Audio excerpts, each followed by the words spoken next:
Chris Brown, How I Stalked Your Mother won't be seen tonight, so we can bring you the following special. But first, a word from our sponsors. The following is a paid advertisement for Time Life's music collection.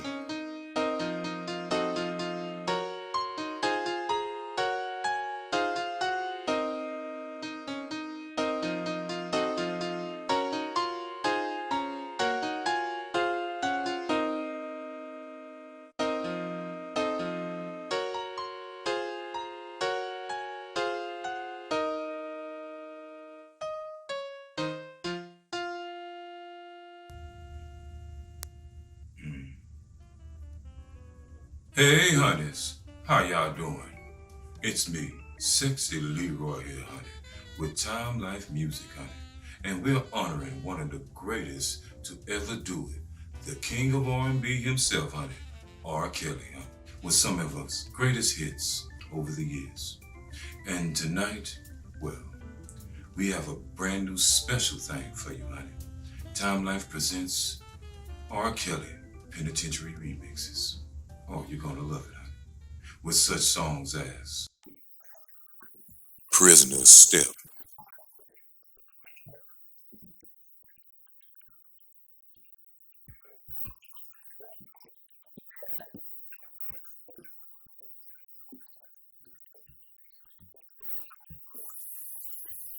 They Looking at My Booty, Honey,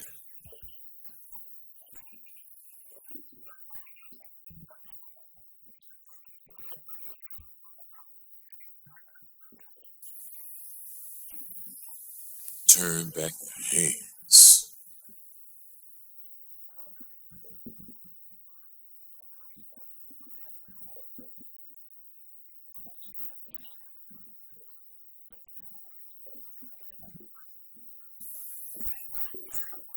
Trapped in a Cell,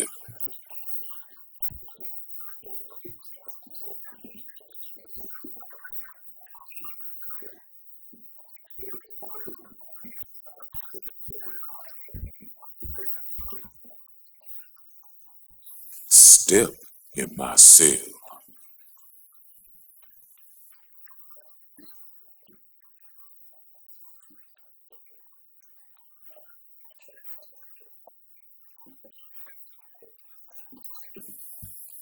They tried to rape me. Uh-uh.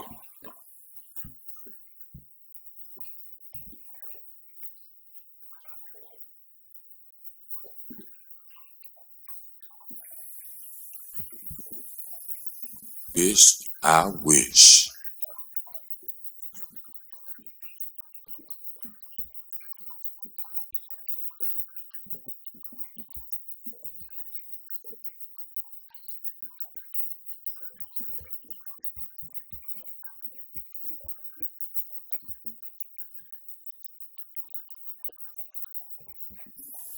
Dookie love, honey. Ooh, uh.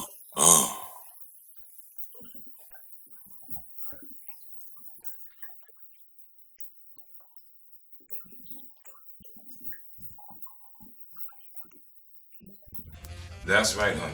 All these hits and more for only $19.99. You too can enjoy all these penitentiary remixes by the king of R&B himself, R. Kelly, hosted by Time Life Music, honey. Audio is now. Ooh, uh. The preceding was a paid advertisement for Time Life's music collection. The No Cap Podcast is here to let you know that all views and opinions are just that, views and opinions. These are comics having fun and poking fun at the things that happen in real world. So, we are no way, shape, or form cyberbullying or any stupid shit like that. To anybody else, enjoy the show. All you bitch ass niggas and the rest, fuck off. Oh, what's up, everybody? How y'all doing, all you pimps and pimpettes, hoes and hoe-ass niggas? It's me, Pimpy T, letting y'all know we're about to get this show on the road. But before we do, make sure y'all push that like button for anything that you like. And make sure y'all smash that subscribe button so y'all can always keep up with your boy on podcasts, little short films, and whatever else we might load up right here at the Pimpy T Playhouse. And well, without further ado, let's get into it, bitch. Right here. No Cap with me, Pimpy T.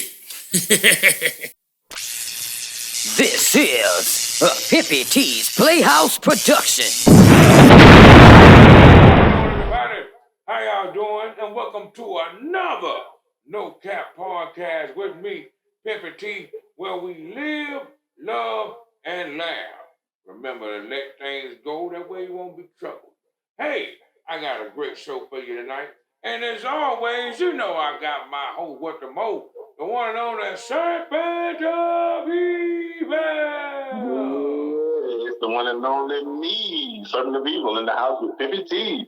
And you know what I'm saying? We're going to get on this podcast where we do the one and only live, love, and laugh. Pimpy T, how you been, man?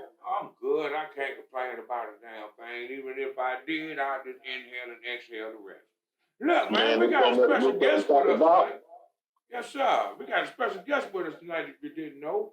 I got my girl. Remember her from last time when we did the nursing thing, and she was telling you about the man in the wheelchair who was doing shit by. That's our girl. Hustle Head in the building with us tonight. How you doing now, girl? I'm doing fine. What's going on, Queen Teachers? How are you? Hey, I'm doing good. How you doing, Serpent of Evil? Already, man. Look here, we got a great show for y'all tonight. We're going to talk about the boy, Master P, and his son, Crying Romeo. And we also going to talk about what's going on with Megan Thee Stallion and the Lil Man. And we got some other things we're going to discuss right here at the No Cap Podcast. So y'all already know what time it is. Hey, roll that footage, Bob. Let's get to the show right here. No Cap.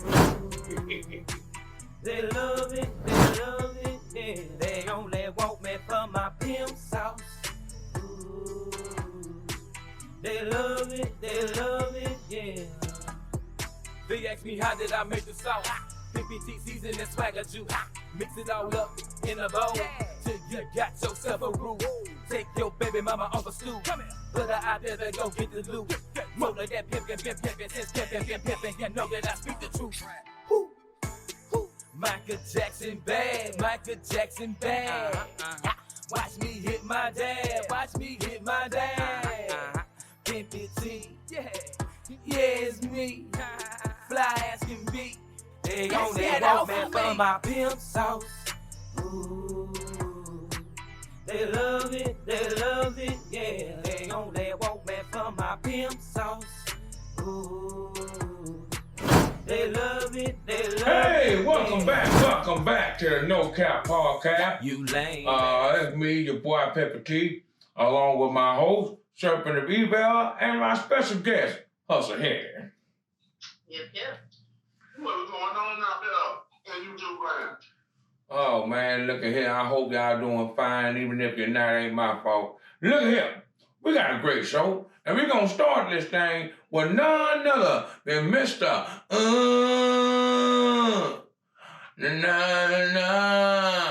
Hey, let me ask y'all something. How do y'all feel about this Master P and Lil Crying Romeo situation? Do y'all feel like the daddy was wrong, or do you think the daddy was put in a predicament where he had to do what he had to do to take care of the family? Oh, would you like to go ladies first? Oh, that's fine. I feel that Master P was dead wrong because he was not only stealing his son's money, well, I guess you can use things, to like child support or whatever to help pay for and raise the kid. But he didn't put any money aside. He didn't put anything away. So when he did reach 18, because he got money off of Nickelodeon, he got money from, his royalties from the CD and everything that Romeo did. Yeah. But it was said that Master P was using the money to pay his taxes, was using the money to pay bills. And when Romeo got of age, he's broke. So, kind of feel Romeo on this one. Okay. What you feel, sir? Well, now, I feel sorry personally for both parties involved, but from Master P's side of the game, we're looking at, the things that he's never had to work in that sense when he was a child. Master P gave him a childhood that most kids can't even dream of. You know, this little guy was on cribs, and you know, he was a star before he had a car. Yeah. You know, and he had Master P put him in a position to be able to make that type of money. And throughout all the years, you know what I'm saying, like he fell off and he like, shoot, I didn't put him in this position to make money. That's kind of what he set him up for. Now, I agree with putting something to the side of, you know, making him his own fun so he had his own money once he was a grown man. And, you know, you had that kind of money coming in and out.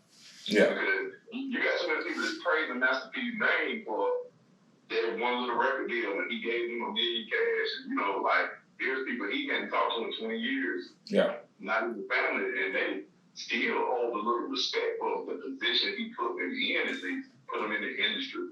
Yeah. But and here you got Romeo. I mean, he wouldn't even be getting the check from growing up hip hop if he didn't grow up Master P's son. Well, yeah. So, he could have been open a chain of restaurants or something. He could use his likeness in some other ways. So basically, you're saying, I'm sorry for interrupting you. I feel both of y'all. You have a point, yeah. Master P gave him the name, and he all he got to do is use his name right and his likeness in a way where he can make money. You know what I'm saying, on repeat. Remember, he had the Little Romeo show. He can go see if he can find them rights and see if he can get them, and he can put that bitch out on the Pluto and let that bitch have, you know what I'm saying, a continuation to get a little check in. You know what I mean? You know. Right. Or you know what I'm saying? Or continue the show. It ain't Little Romeo no more. You know what I'm saying? You know what I'm saying? Daddy Romeo or whatever. Continue the show. Write something. Come up with you Romeo, for God's sake. You Master P, son. Don't know. He just right. I got the hook up too. Like, wasn't he the executive producing board or something for that movie? Like, man, again, the movie wasn't. And it sucked. I'm sorry, that movie sucked. Right, I was just saying the movie wasn't even what it's supposed to be. The movie sucked. Yeah. He definitely said it. Look, you know, the bottom line is this. Romeo said in the last 10 years he's been making most of the money. Okay. Him and his father, he done made most of the money, and he just got his first royalty for Rap Snacks. He said he was promoting the Rap Snacks for 15 years for free, and he ain't never get a royalty check. But see, now, as far as that goes, you know what I'm saying, like I said, y'all both got points. Now, the daddy at some point got to get off the gas, being so business savvy that he ain't pimping his kid. Right now, he pimping his kid in another way. And he, you know what I'm saying, he even got so used to it that it's second nature, and he don't see nothing wrong with it. Now, at some point, yes, Romeo got to step up and say, hey, Dad, I got it from here. You know what I'm saying? And that's all he had to say. He really could have just pulled his dad to the side and said, yo, Dad, I got it from here. You ain't got to worry about it. Now, I'm going to take care of my own business. Thank you. I appreciate how far you can got me, but at this point, I think I'm a better man to handle my own. You know what I'm saying? It could have came at him on the cool instead of coming at him like in the streets. Exposing their family business. Yeah. I have a lot of love. I bought the Master P story from the beginning. He was one of my inspirations when it came to the entertainment business. So nothing to say. My heart goes out to the Miller family because they've taken a lot of losses. Master P lost his brother. The C-Murder still going through the system. The wife. And then the recent loss of his daughter to suicide and stuff like that. But we have to know that there's a lot of pain and grief that's going on. Like, when deaths like that in the family you close, that's always hurtful. A lot of stuff, happens and comes out. But the world might not need to know and see all of this, the time right now where we're trying to get black families back some unity and some, stop being so divided. Yeah. Well, the whole thing popped off because Master P had said something about Twitch Death, who was the DJ of Ellen. Anyway, he had committed suicide. And Master P's daughter didn't really commit suicide. She died of a drug overdose. Right. And so, you know, they have a history of drugs. I guess not mental illness, but they have a history of drugs. An addiction in the family because the mama was also addicted. Right. So I guess when Master P said something about mental illness and not praising or celebrating, but saying something about, you know, mental illness and Twitch's death, that had struck a nerve with Romeo when he was saying, like, well, you can say something about Twitch's death and mental illness, but you didn't even say anything about, you know, my sister's death and mental illness. So how can you speak on this when you ain't really speak on, you know, the Yeah, but okay, look, I'm gonna be real. As a father, going through anything with your siblings, with your kids, especially a drug habit, you really don't want nobody knowing what's wrong with your family. You really don't want your personal business out there. But they are making it out there, their personal business, because for one, she was on the show, and for two, everybody know who she is. So if she out there doing the shit, everybody know Master P daughter on that shit. So eventually it's gonna get back to him.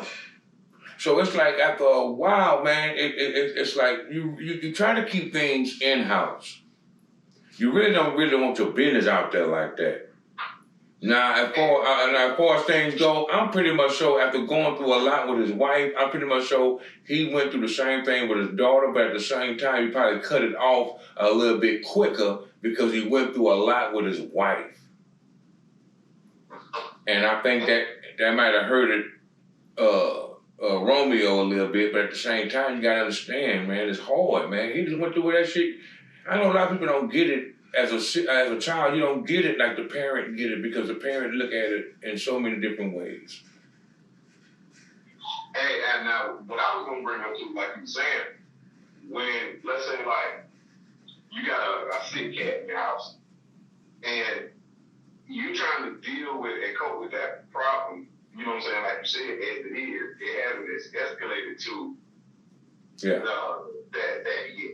So you're dealing with it, and like you said, you're not publicizing it because she hasn't, you know, said nothing tragic has happened. Yeah. And so once a tragedy like that hits you, though, you become empathetic and sympathetic for people going through things of this nature.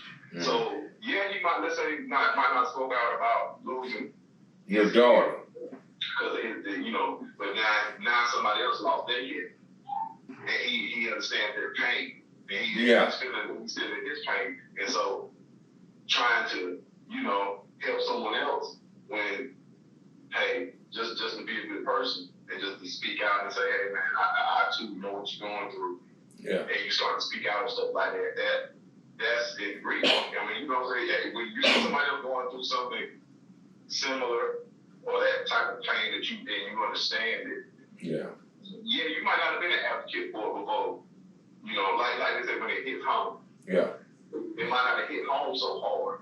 Yeah. Before, but now he's hitting it. And he might have known Twitch. He might have a little, No, I really don't know if he... Even if he didn't know him, just the fact of going through something and him being in pain, like let me just reach out to somebody else in pain and say something to try to encourage him. Like, I wish somebody would do for me. Or like the people that did that for me.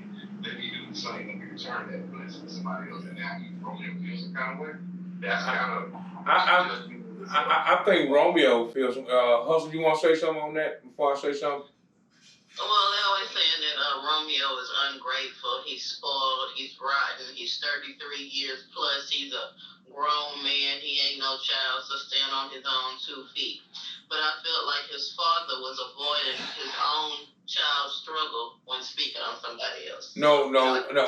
I don't think he was avoiding the struggle. I think what it is that struggle is so close to you that I'm pretty much sure he was putting effort in it. But look, I'm gonna say this. I've had family members who were on drugs. I'm talking about hard, and they were very close to me. Right. And when you trying to tell them anything and they are on it, you cannot break through the concrete barrier that they have up. Ain't nothing you can do until they make the decision that they are going to do it. You can beat them all to be damned, and they're going to get up and go do the same damn thing they just did not too long ago.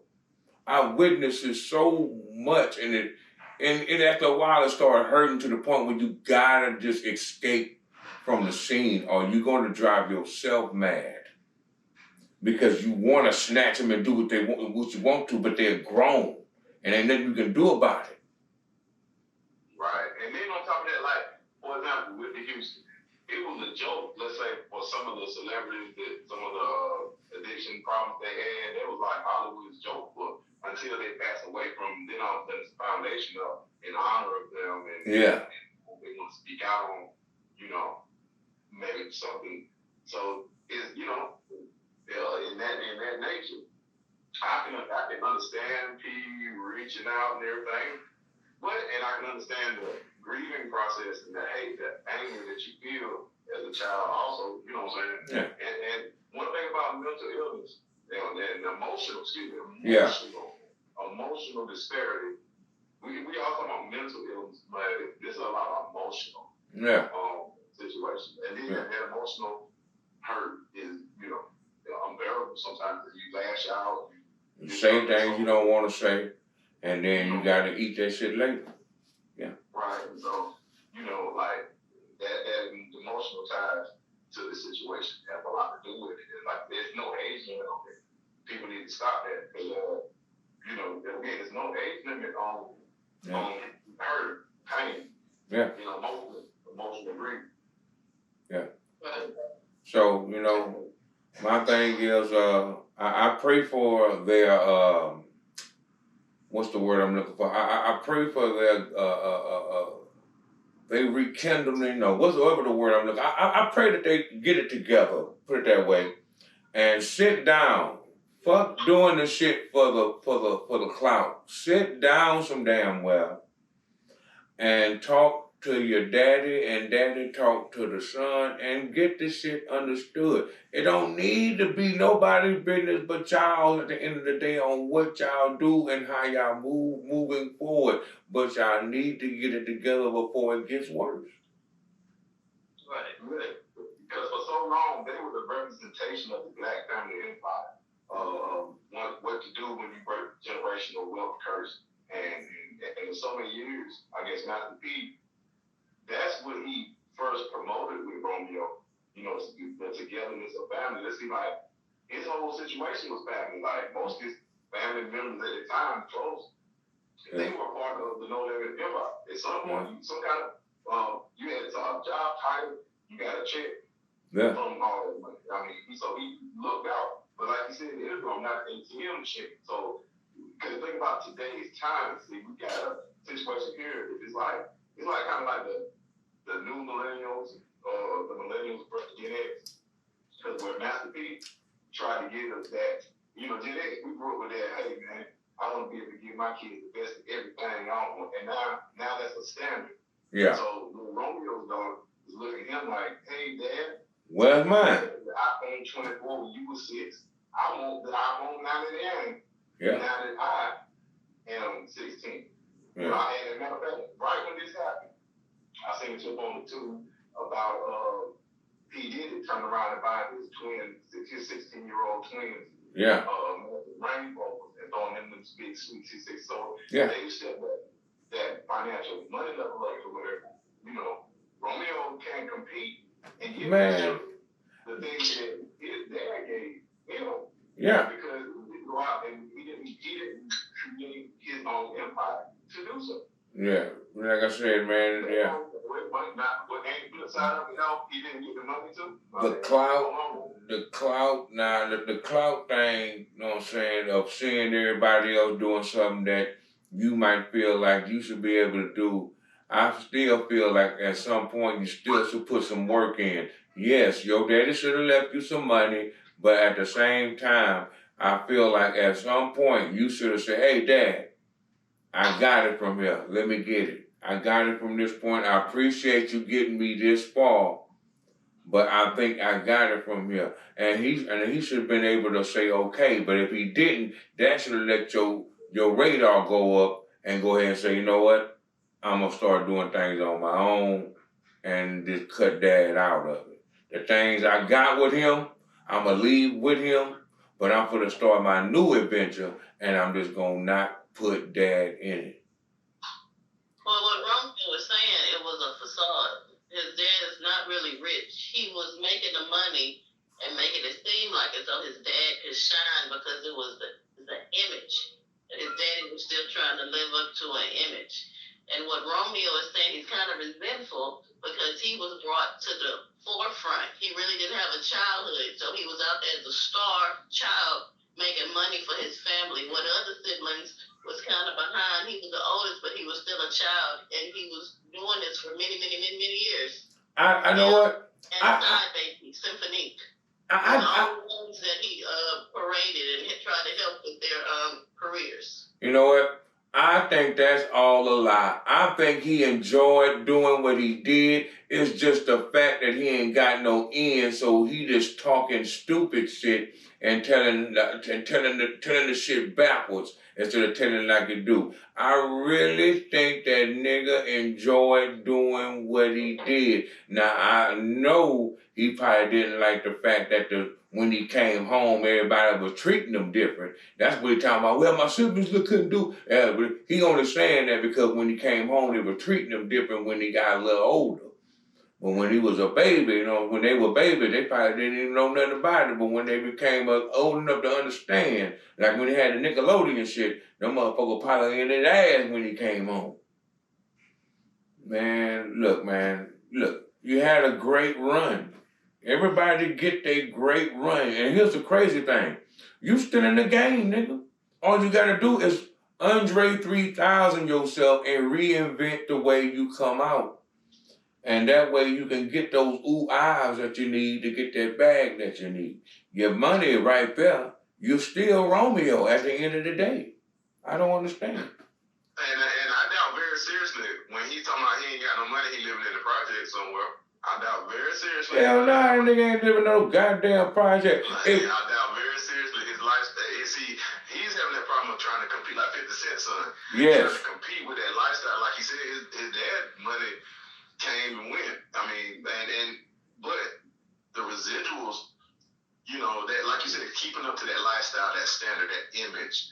And that's, I kind of think this is one of those Hollywood moves to have them speak out on it to bring a little bit more attention back to the No Limit camp, because Master P had the right blueprint. It was like, look at Lil Wayne and Cash Money. Yeah. They had the same issues. Like back then, the marketing strategies and how to get money. This was the groundbreaker of getting the money. Yeah. So there was a lot of steps that he wasn't aware of that came along later in life because he had to keep the dough down. Yeah. Well, he said that he didn't know what he was doing. He said he was a ghetto baby. But I still say this. Right. At some point, you gotta go back, especially when you get it and you get the opportunity to do right for your little niggas, man. Put some aside from you. If they doing that work, man, even if it's a $200, $300, or $400, okay, yeah, you gotta pay bills. I get it, I understand. But at least put $400 to $500 away, and that way that nigga got, you know what I'm saying, that money would just kept on spending. I mean, you know what I'm saying, staying there, gathering, and when he got a certain age, hey man, then hit that nigga on the shoulder. Say, remember that money that you were making with that and this and the other? Man, you know it's still that it's still over there. You can go see what it is. That's right. And here too, think about it. For all the parents out there, and for all the kids, y'all listen up. A lot of us, a lot of parents, when you have that child and you don't provide a way for that child, in your older years, you hoping that child will be able to make the money to take care of you and the family. So Romeo complained about being the face of the money for the family. I mean, that's a parent's dream, to be able to take something. I know my time is limited. but yet I can plant a seed here for my child, so that when my time is over, my child can then jump in the reins. But like like they said, like we all know, sometimes just like with WWE, Vince McMahon had the most trouble with getting Shane McMahon to follow the blueprint. Him and Stephanie want to change everything and come in and that caused a lot of turmoil within the McMahon family. Yeah. You know what I'm saying? Like, so when you talk about that money, that root of all evil, or so they say, or the lust for money, but long and short, you're putting your child in a position to where you aren't able to make the millions no more, but my son can. And son, because, hey, do what I did with the money, take care of the family. You know what I'm saying? Like, like that, stick with the family, and hey, why don't you let me sit behind you and help get your business ventures in order, which he tried to do. We said, but like he said, right? Hustle, got anything to say? No, I'm just listening to everybody's commentary on that. I kind of really already said, my piece on the subject. Yeah. Because, hey, I just brought their name up, but look at Run DMC's daughters. When their uncle had the world at his feet with the platform, they jumped up and they created their pastries and got their money off their little shoes at the time. Yeah. Put their face on it, made that, you know what I'm saying? So I'm sure people have been, and did, like the Nickelodeon did all of that. Romeo had chances but years ago. Here's the thing that I would say, though, that is obvious he didn't do. And both of them, at some point, his dad should have said, hey, man, do your own thing. And gave him the freedom to gather whatever own thing he did and get whatever he got from it, you know what I'm saying, for himself.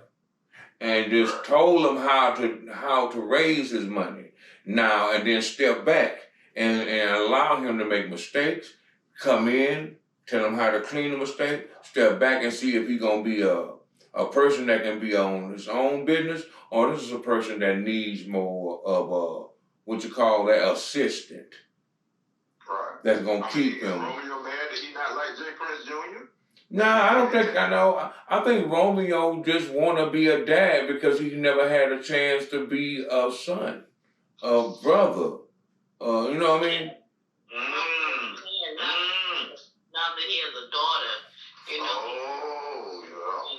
Yeah.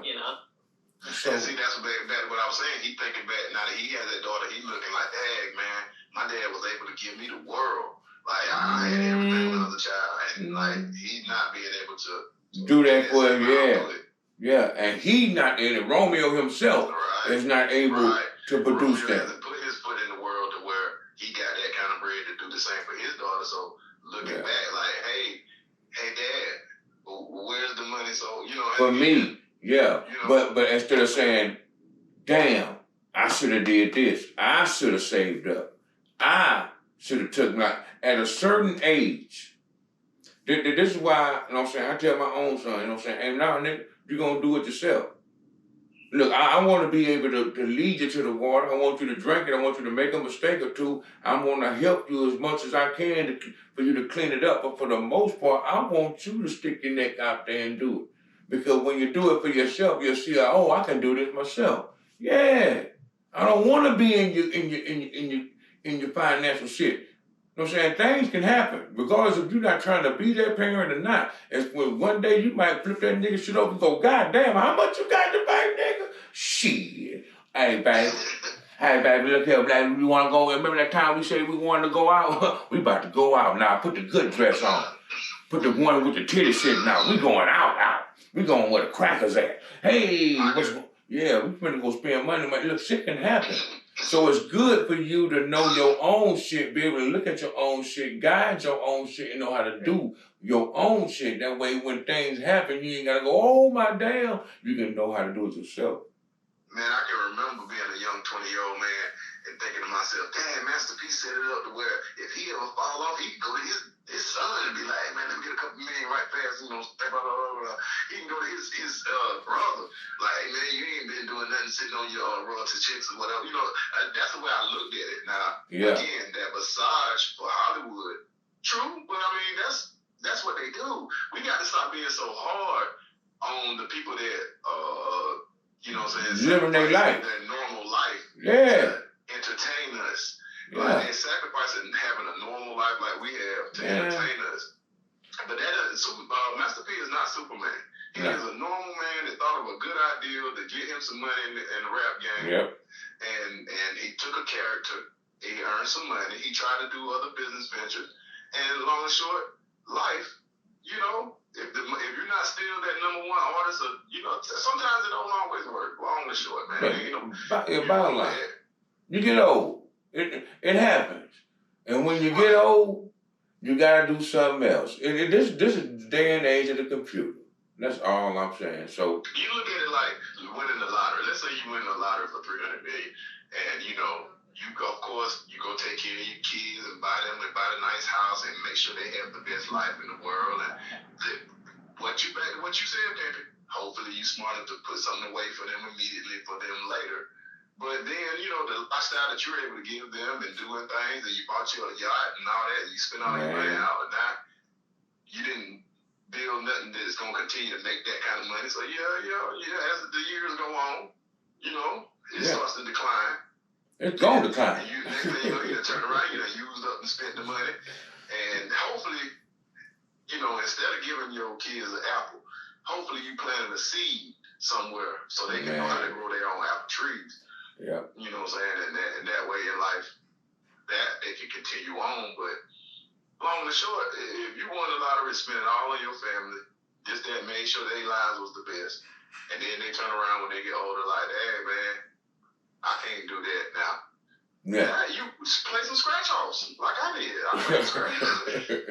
You know, I won the lottery, man, and I treated you to the world. What did I do wrong? Yeah. I mean, he didn't do nothing wrong, but he didn't show him how to do it right. That's all. Well, look at he's still making movies. He's making TV movies. He's on BET. He just did a Christmas movie. Yeah. Recently. So he's still out, you know, in the game. He's still doing things. So and I argue the point that he didn't show him how to do it right. Master P showed him exactly how to do it right.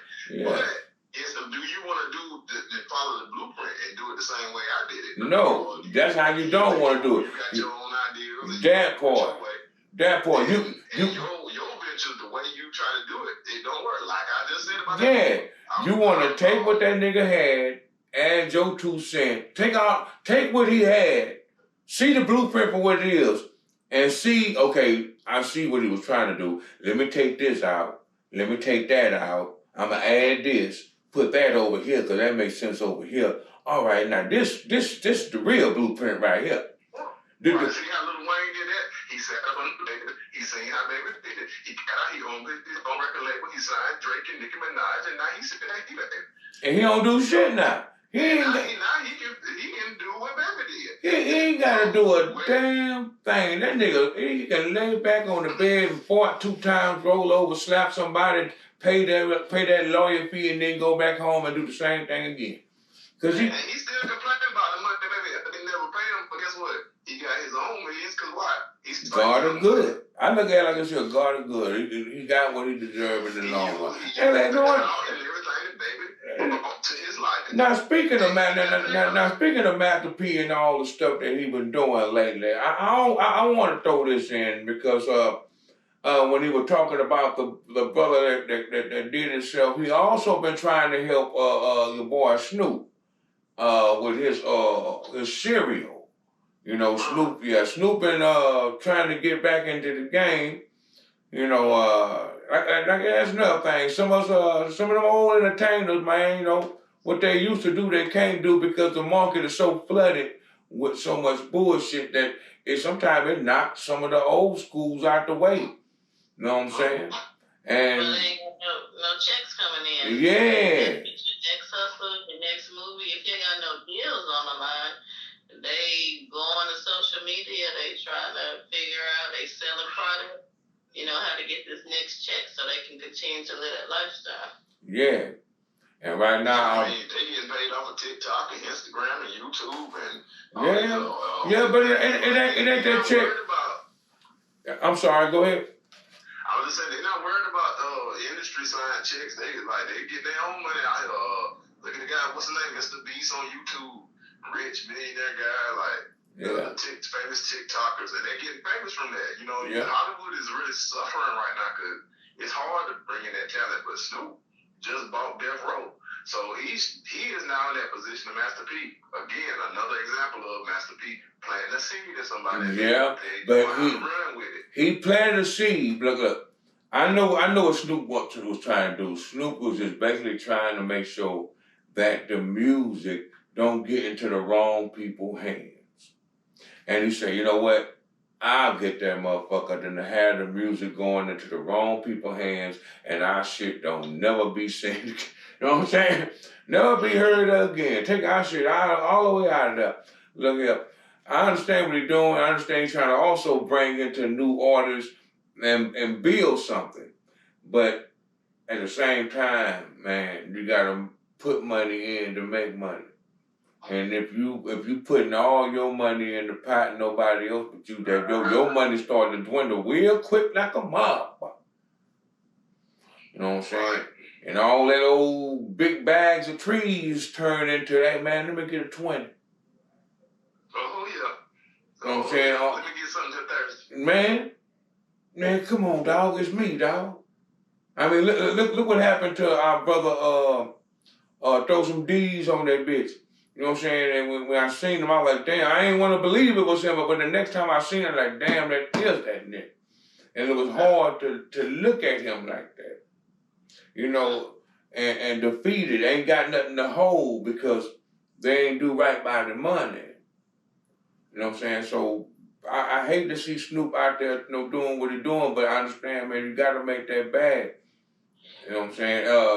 Hustle, what you was telling me earlier about, you say he was trying to do something with a show. Oh, no, he was in Lemmy. Lemmy is the owner of Zeus Network, which is a black-owned app that has like Krishan and Blueface. They redid the Baddies, BGC. They did Bad Boys Club. Anyway, Snoop was in his inbox. You know how everybody screenshot everything and then replay stuff on YouTube or Instagram. He was asking Lemmy for a show.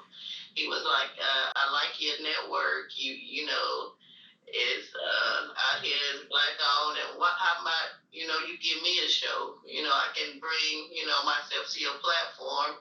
And he was just asking to get a show. Yeah. On Boost Network because he's trying to get secure that next bag. Yeah. Right. And Snoop is the master of reinventing himself. Yeah. I mean, he's been able to maintain where a lot of people from his generation have not. Yep. Keep his brand going. Yeah, he's a very clever man. He knows how to play his part whenever the part comes. He jumps on the opportunity. Remember him and Martha and all that stuff. And when the opportunity comes, he don't go, man. I don't know. He just say, fuck it. Shit. Some people say it was a trash app because there's a lot of fight and there's a lot of this. But let me a millionaire now because a lot of people like drama. They like me. So, now it's a lot of trash ass people out here nowadays. When World Star was hitting. I was never into what. I'm gonna be real. I might be a little ratchet, but I'm not into the ratchet shit like that, man. It's a lot of sad ass people that love the sad ass shit. And I understand it is entertaining to somebody, but I can't do it. I wasn't into Jerry Springer. I just hate people degrading themselves in order to get some money. I hate it with a passion. I don't understand the mind state of you making yourself look less of a human in order to get that dollar. You know what I'm talking about? Like, oh, yeah, I'll go on TV and say a bunch of stupid shit that ain't true just to make me look goofy and I'll be famous for being a goofy nigga. Yeah, but hey, like I said in another show, man, people will do anything for that dollar right now, man, because why? They have made it where man don't make the money, money make the man now. It used to be the other way around when we growing up. Yeah. Now it's like, dance, monkey, and they throw a handful of money at you like, what else can I do? Man, I remember back in the Gap, the dude that was throwing the money out in the club, it was an insult. Like, man, like, look at this guy. Why are you doing that? Like, man, I mean, you know, hey, for what? The strip club changed the mindset of that. You know, that song by Lil Wayne and Fat Joe changed the mindset of that. I make it rain on these hoes, I make it rain. Look. I mean, I'm talking about, I'm a veteran strip clubber. And I remember when, you know, the dancers was very, very happy you came through and had a dub for some strip club love.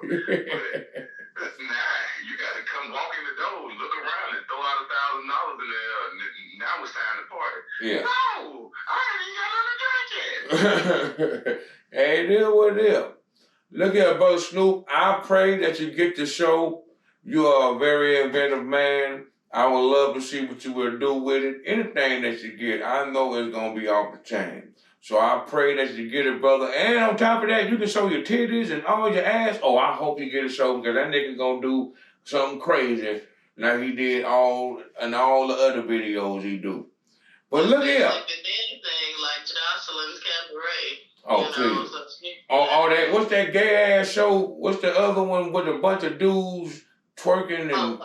Bobby, I love you, Purr. Yeah. I love you, but and look, man, I don't even want to get on that. Look, but I gotta say, I don't understand why niggas want to be women so bad to the point where they doing injections in their lips and they changing their hair and they cut it off and put a little fake piece of hair right there and then say it's down until the glue wear off. I just don't understand. You talking about Tory Lanez? What you talking about? I'm talking about all these niggas. Shit, we gonna get on that nigga in a minute. I'm talking about that goddamn, the gay dude off that show. Talking about the gay dude off that show, because now we about to talk about that Blueface ass nigga. That's what we about to talk about, because he on that Zeus channel too. He on that Zeus channel too with Snaggy. Him and Snaggy. And Snaggy, I'm gonna be real, Snaggy cute, but that motherfucker got problems. Snaggy one of them girls that your boy tell you this before you must go over there. Hey, don't fuck with her, that be crazy. Now I'm being for real, nigga. That be crazy. Exit, stage left. Yeah. Stay here to live, love, and laugh right here on the No Cap Podcast with you,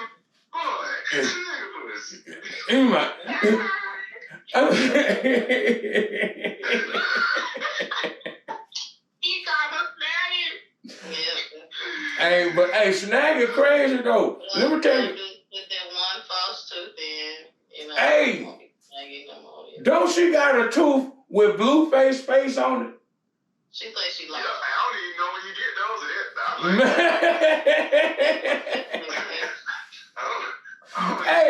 Hey, look, what's that game we used to play back in the days?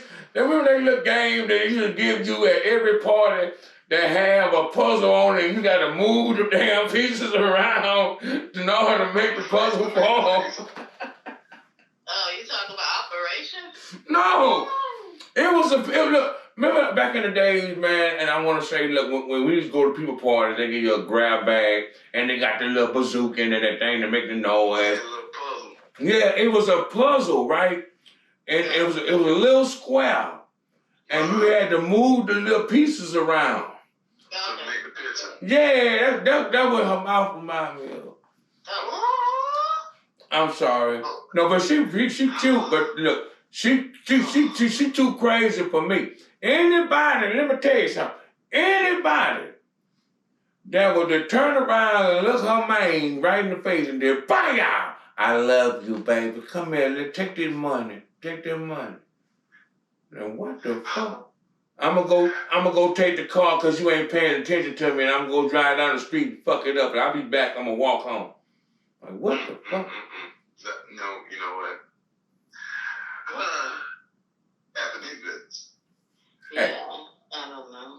is toxic. They both beat up on each other, so you know. That's what I'm saying. I witnessed this like no joking matter. I witnessed this type of shit in real life, and the shit ain't cute, man. The shit ain't cute. I witnessed. So is it right for him to put his hands on her, or her to put? I'm talking about all of it. I'm talking about all of it ain't right. I knew a chick that used to hit on the nigga when I used to stay at back in the Gap as a kid. I used to watch this nigga, and like the nigga was cool, man. All he did go to work, come home, and sit on the porch, drink his little bill, and she'll come out there and throw shit at him, call him all kind of sorry ass niggas and all this shit. And one day, I guess the nigga had enough, and she came down them steps and hit that nigga upside their head. And it was on the pop, and that nigga turned around and it was like, bite out! Bite out! I said, oh Lord. Oh Lord. Now I'm not saying it was right, but I ain't saying it was wrong. All I'm saying is, at some point in time, you gotta know when to say when and start fucking with people, or you might just get that uppercut to the gut. But was it right for him to knock her daddy out, though? I mean... Hell yeah, nigga. You gonna steal me in my motherfucking face, bitch? I'm gonna punch you as hard as I can, ho. Fuck you, man. Nigga, it could have been his mama. It could have been her mama came and punched. Bitch, you punched me in my face. Bam! You gonna get that shit too, old dumbass. Well, I don't give, man. Hell wrong with you? You can't just steal nobody. And look, let me tell y'all out there in the world, don't hit nobody and expect them to be okay with it. You can't expect nobody's result to be whatever you think it is. It's gonna be whatever it do. Shit. Say it 2 times. It's gonna be whatever it do. I'm trying to tell you, if that nigga would have pulled out a pistol and pushed to whip that nigga, guess what? It was justice served, nigga. You shouldn't have put your hands on me. How I handle it is how I handle it. If I would have pulled out a line and let that nigga ate your asshole out, how I handle it is how I handle it. You shouldn't have put your hands on me. Man, like, my take on these toxic relationships that they define them is, there's people that truly, one of the sides know that they no longer like the other person in that way. True that. They just won't opt to go ahead and step up and lead. That part. Explain that, like, and I mean, and then stick to it, because you know sometimes they do, and the other person might come on behind you like, hey man, what you need for? They don't understand. You just gotta stay in your ground, like. Not with that one. Not with that one, no Lord. If that nigga say I'm gonna leave, shit, it's gonna be today in the news. We found a body floating upside down in the river. Not with that one. That one look like she gonna look here. Let me tell you something. You can hustle. How many women has she beat up from just them talking to her? I mean, now once again, there are ways. I mean, I'm sure there's something that. Oh wait a minute, hold up. Hustle, are you still there, or you went to the restroom on us? Oh, she probably done walked away from the goddamn phone. Look. It's the girl that beat up his ex-girlfriend, his baby mama, from just talking to the nigga, talking about what you talking to her for. And then once they seen her, they waka. God damn. Now and then she beat up his nigga mama, and then she beat up the nigga sister. See, once again, you definitely gotta get where mercy, putting hands on your family and all kinds of shit. Man, you got to make it a YouTube, make it a Instagram special where you have to, show the world the truth.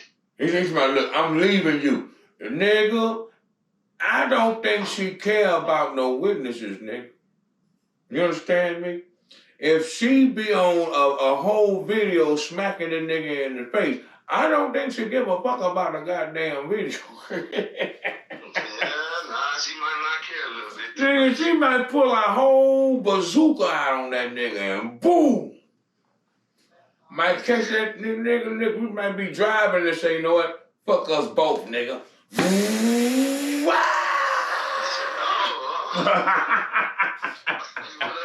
the serious stuff, so for real though, man. A lot of the toxicity in relationships is, the two people know, and they just won't separate. Like, they feel the need, obligation, and again, a lot of people have these emotional ties. It's unreal. A lot of delusion out there. They got terms and definitions for all of it now. Yeah. They call it trauma bonding, and basically you used to that person, so yeah. Damn, we call it trauma bonding. Well, I can see them two trauma bonding because they both fucked up. They parents fucked up on both sides.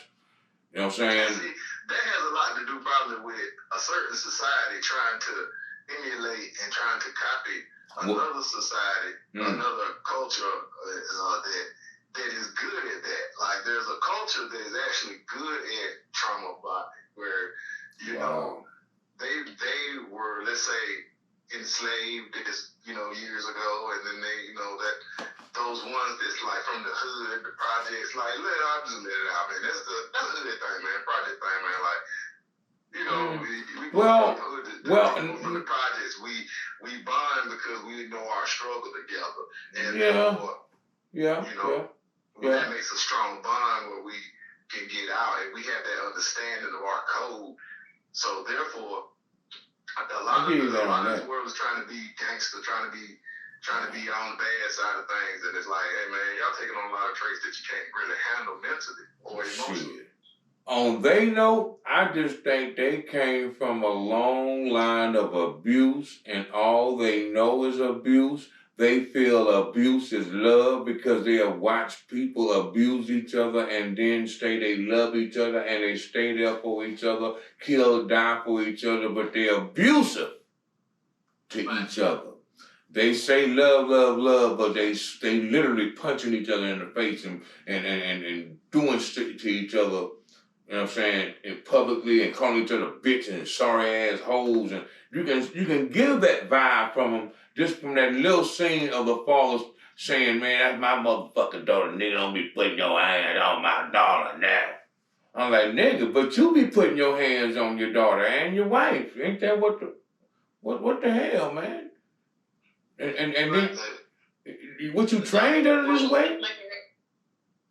But and then she's trying to get pregnant, so they're gonna be bringing, kids in an abusive relationship. Oh Lord, no, Lord, God, but if you he had 3 abortions for him already, so there's just a lot going on there. Good God. God, don't do it, God.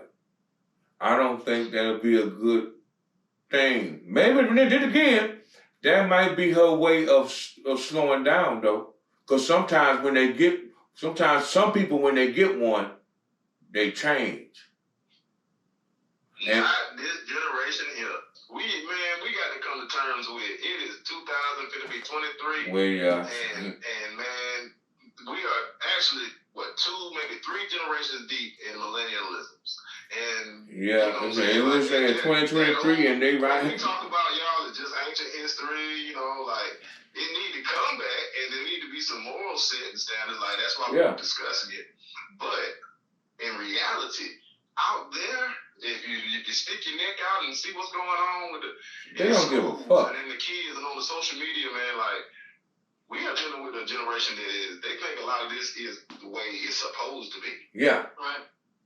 Yeah. They look at the shit and they're like, man, old boy making this much money, that much money. He doing this. Like, yo, not everybody is living this life. You can't do what he do. Hell, he might not be doing what he do. But and the brother out there exposing Blueface, saying that Blueface is really broken. He's just really coming off of his sister, because his sister is really the one that's making the money now.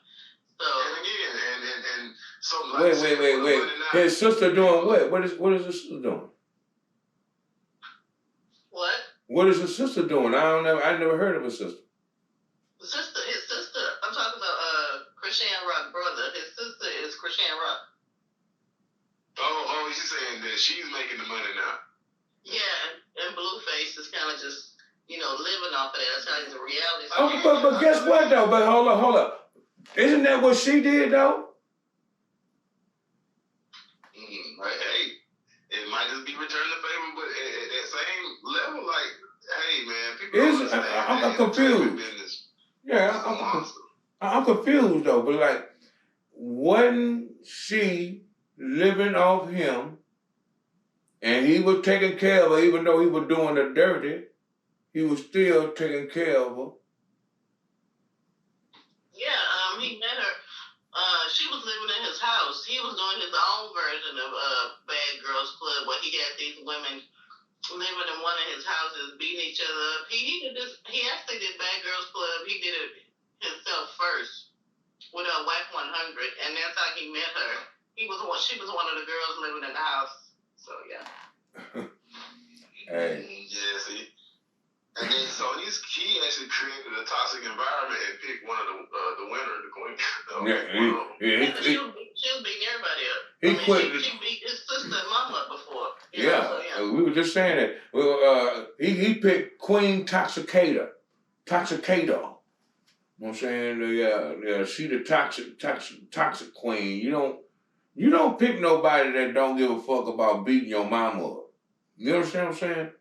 Any woman that will look you in your face and say, I'ma punch that bitch in her mouth. Like, who? Your mama, nigga. And then go over there and punch her? Oh, nigga. And you just stand there and go, well, mama, mama, shit, well, mama, though, listen, my mama. Oh, nigga. Boy, she better have... Yeah, because on the show, Blueface had asked her, so what you gonna do if your family, if your daddy tried to jump me before this all happened? She said, I'm gonna beat him up with you. So, she is something. She's a special breed. And that's what happened, though. Didn't it happen? Isn't that what happened?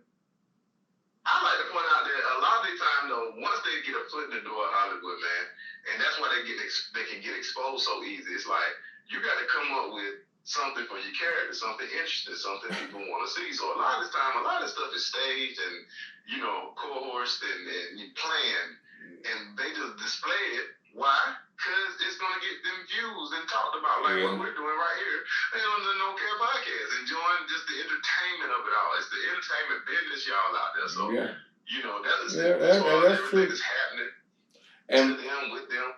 And maybe that's why it looked like he ain't doing nothing, because he's over it.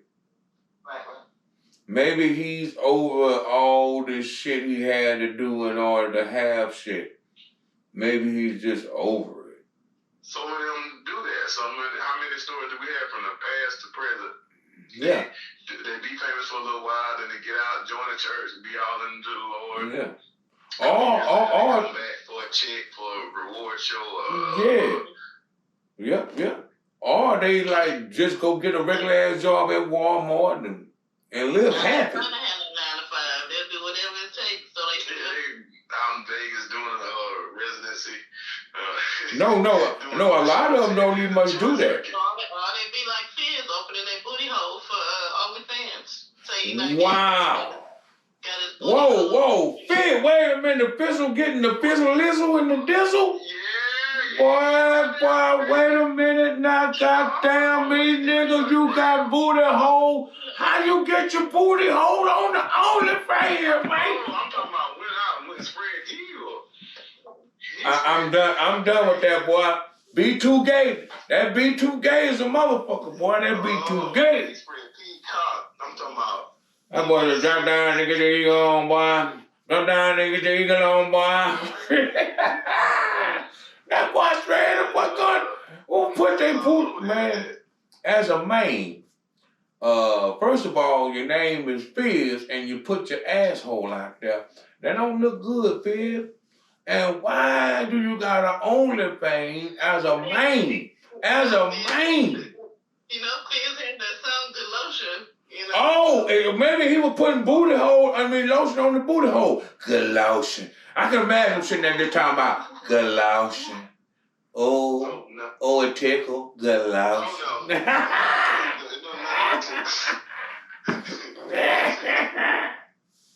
Boy, you better stop playing. Boy, I'm talking about some OnlyFans with your booty hole out like that player or something. Nigga, boy, you a whole some boy. I can't call you what you is, cause that's what you are. Yeah. You might as well come on out of the closet. Cause nigga, no. Man, that closet, that man got a see-through shower. That boy now, bump. For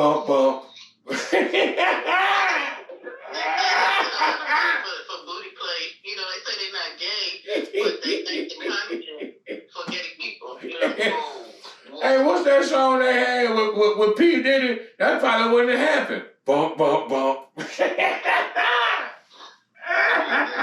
just goes to show that people are doing what they need to do right now to get their money.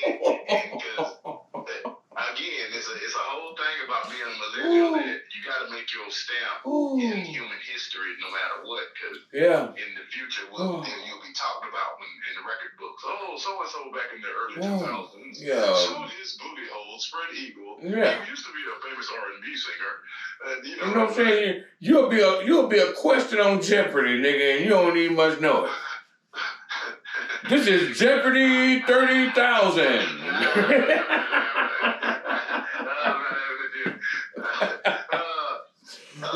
What B2 gay singer opened his asshole privately? Down be fizzle dizzle for shizzle.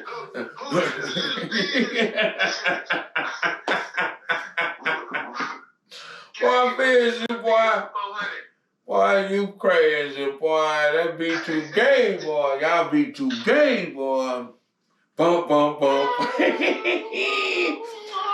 Ooh, my boy P. Diddy had y'all back there talking about, look here, I want y'all to do a little choreography, but y'all gotta take your shirts off. Come on. Bump. Yeah, that's it. Work with it.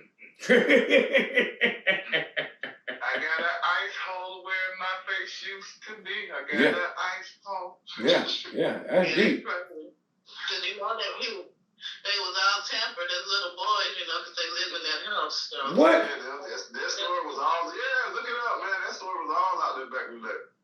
Yeah, so. They were tempered as little boys. They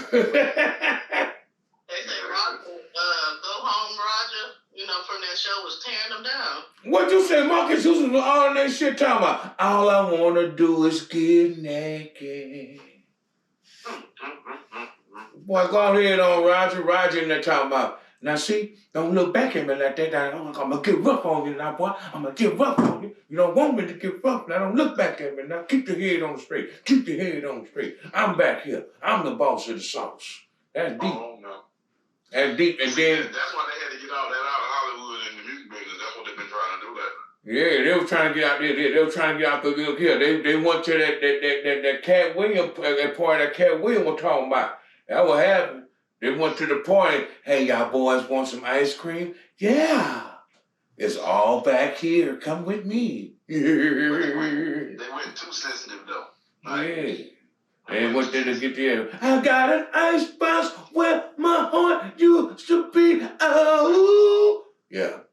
He probably was meaning, I got a penis where my asshole should be. I got a penis where my asshole should be. Ow, and it hurt. I have some ice where my butthole used to be. That's Yeah. I tried to fight him out, but I could not fight him. I told him, please don't do this, but he said, boo. He pulled down my pants and I got excited. Tell the truth. I got some ice where my asshole should be. Ooh, it hurt, and it's cold, and it hurt. I'm sorry, Omarion. I hope you weren't saying that. We just joking. We just playing. Yeah, hey, look here. This is not no way cyberbullying. We just letting you know that you had some ice where your asshole should be at one point in time because Marcus Houston was singing into it and he was telling you, you just got served. So, no more knowledge, you guys. Yeah, no more. Okay. You know what I'm saying? Imagine that, dog. You know what I'm saying? you know what I'm saying, you know what I'm saying, y'all just got through dancing and shit, that nigga tackle you and, you know what I'm saying, do something strange with a picture change and then get up and do a damn dance move around you and then go, you just got served and walk out the room. We promote body positivity here, all forms. So if you got it and you know it and you want to show it, you know, open it up. Yeah, do your thing. Hey, don't do that. I don't do none of that. I don't promote no booty opening of a man's. Look, sir. Let that man open his booty. Man, look at, keep it on private though. And that way everybody who want to see it can see it. And the real people that don't want nothing to do with your alleged booty hole.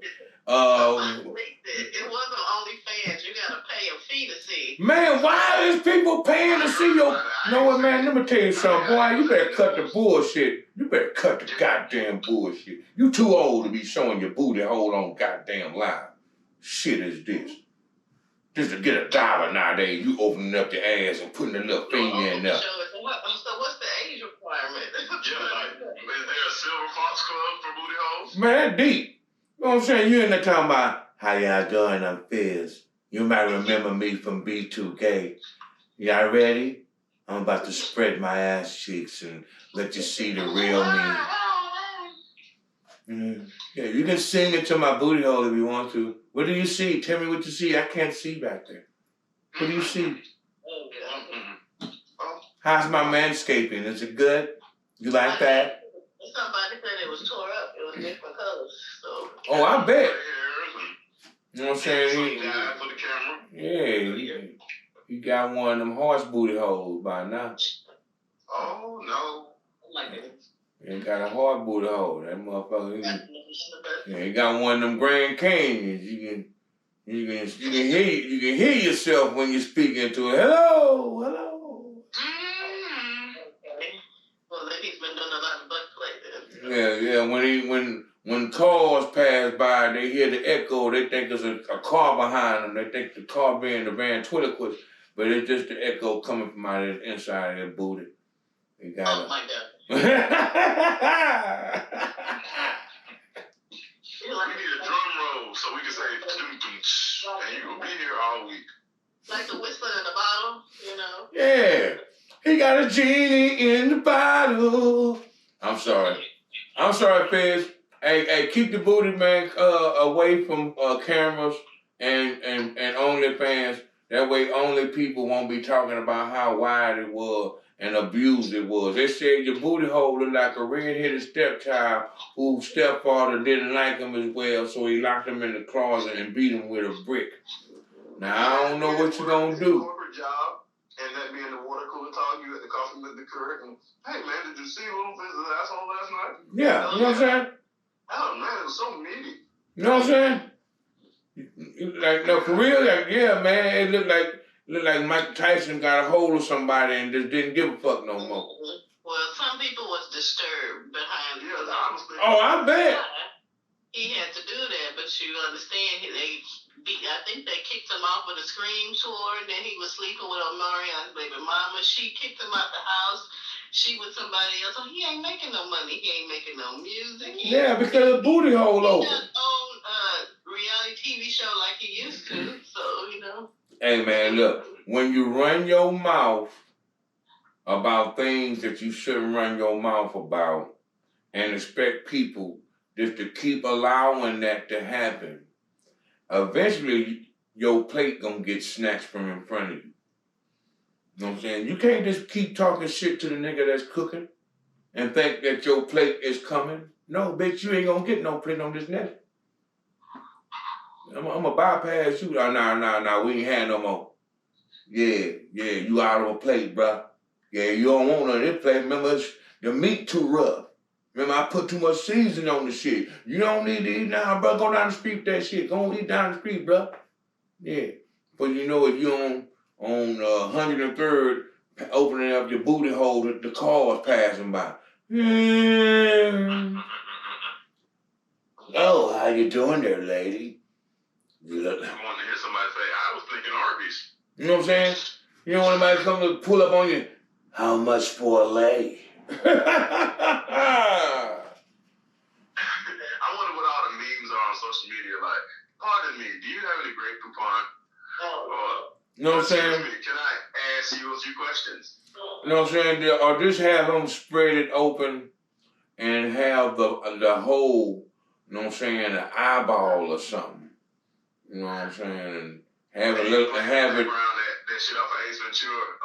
Asshole of you. You know what I'm saying? Yeah. You know, and just have it sitting there spread it wide. You know what I'm talking about? Make it like a alien movie or something. All I know is, Fizz, that's fucked up. Please stop putting your booty out there like that. We really don't want to see that. As a man, I heard enough about your trials and tribulations with your ass. I don't want to see it. I don't want to be, you know what I'm saying, on my Facebook just going up strolling and then somebody brave enough to put your alleged booty hole in the Facebook, more like Twitter. You know, Twitter. Oh, I don't go to the Twitter no more. The Twitter is the devil. One time I was just strolling up on Twitter and I'm just minding my business and it was two dudes in there doing some shit they ain't had no business on my Twitter. I damn near threw my phone into the lake. I was trying to get rid of that shit. The lake of fire. I'm being real, man. I was just like, man, look, cause I just posted our I think it was the ninth one or whatever, the podcast, and I just posted and I'm on there and I'm just going up and I'm posting and I'm going up to see where I was at, and then all of a sudden I went, who posted that? Who posted that? Oh, God. Like, come on, man. Y'all doing too much, man. Goddamn, man. It's grown-ass men on here don't want to see that shit, man. You know what I'm saying? I might have been here with my little nephew or my son, just, you know what I'm saying? Yeah, let me show you my page. Oh, wait a minute. Now, wait a minute. That ain't mine. This ain't mine.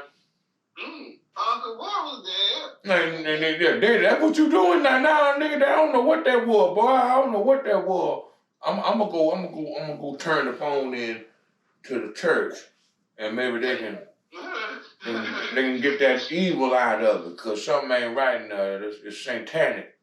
Something not right in the buttermilk. Yeah, shit. Look at here. We gonna take us a short break, and when we come back, we gonna talk about our best friend in the whole wide world, Megan Thee Stallion, and our homie with the receding hairline. You already know, old Tory. And it look like old Tory about to say bon barrage and go on head back home. Sad day. We'll be right back. Hey, yo, our next, bro. George, shit, let me run with you. Thank you.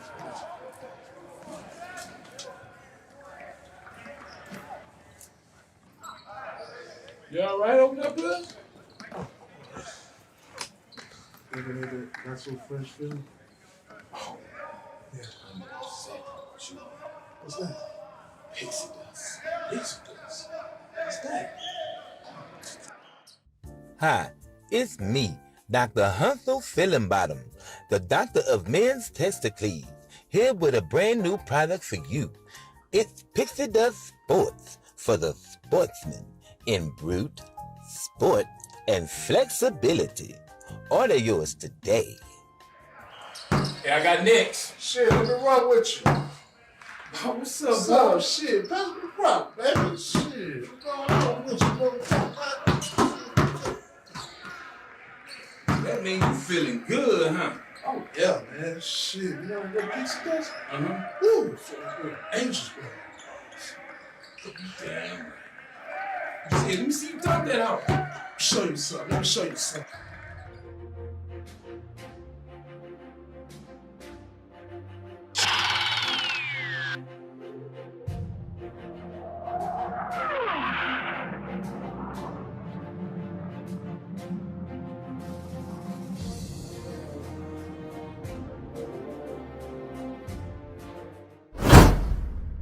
Hey, what's going on? And welcome back to the show. Me, Pimpy T, right here with the No Cap, where we live, love, and laugh. And like we have, and always, baby, I got my boy Serpent of Evil and my special guest tonight, Hustle Hattie.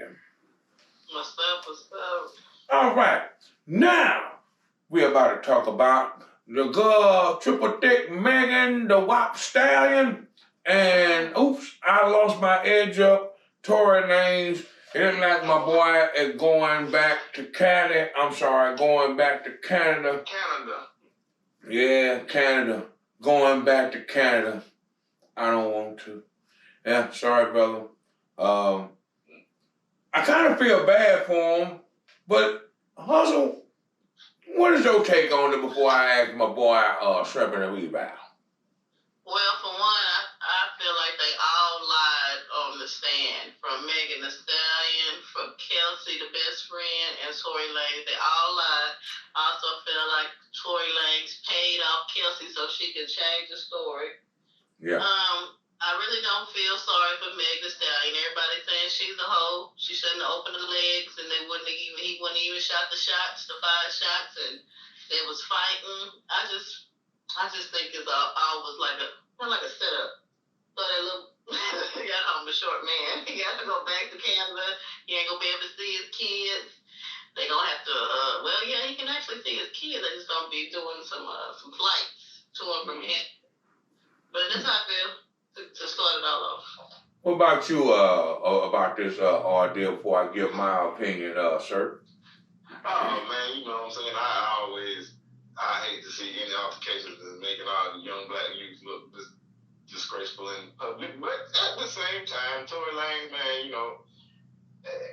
he got caught up in one of them situations, you know what I'm saying? She's no angel, and this situation, like once again, entertainment business, you can't be so involved with little ignorant stuff like that to where it's gonna throw your career away. And now look, like you said, you're gonna miss out on all this money.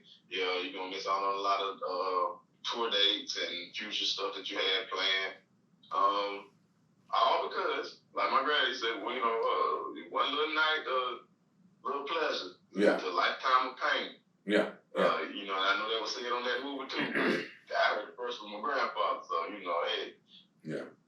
Hey. I don't know what to tell him, but sorry for you, man. Like, hey, the judicial system was there, and then his father made some outrageous claims after the interview. Good God, what was that about? Well, I just feel like this before we get on to Dad. Look, man, it's a situation where maybe like I'm a superstar already. You are up and coming. I'm fucking with you. You know what I'm saying? Your girl's starting to dig me. So, you know what I'm saying? Behind your back, shit, I'm fucking with your girl.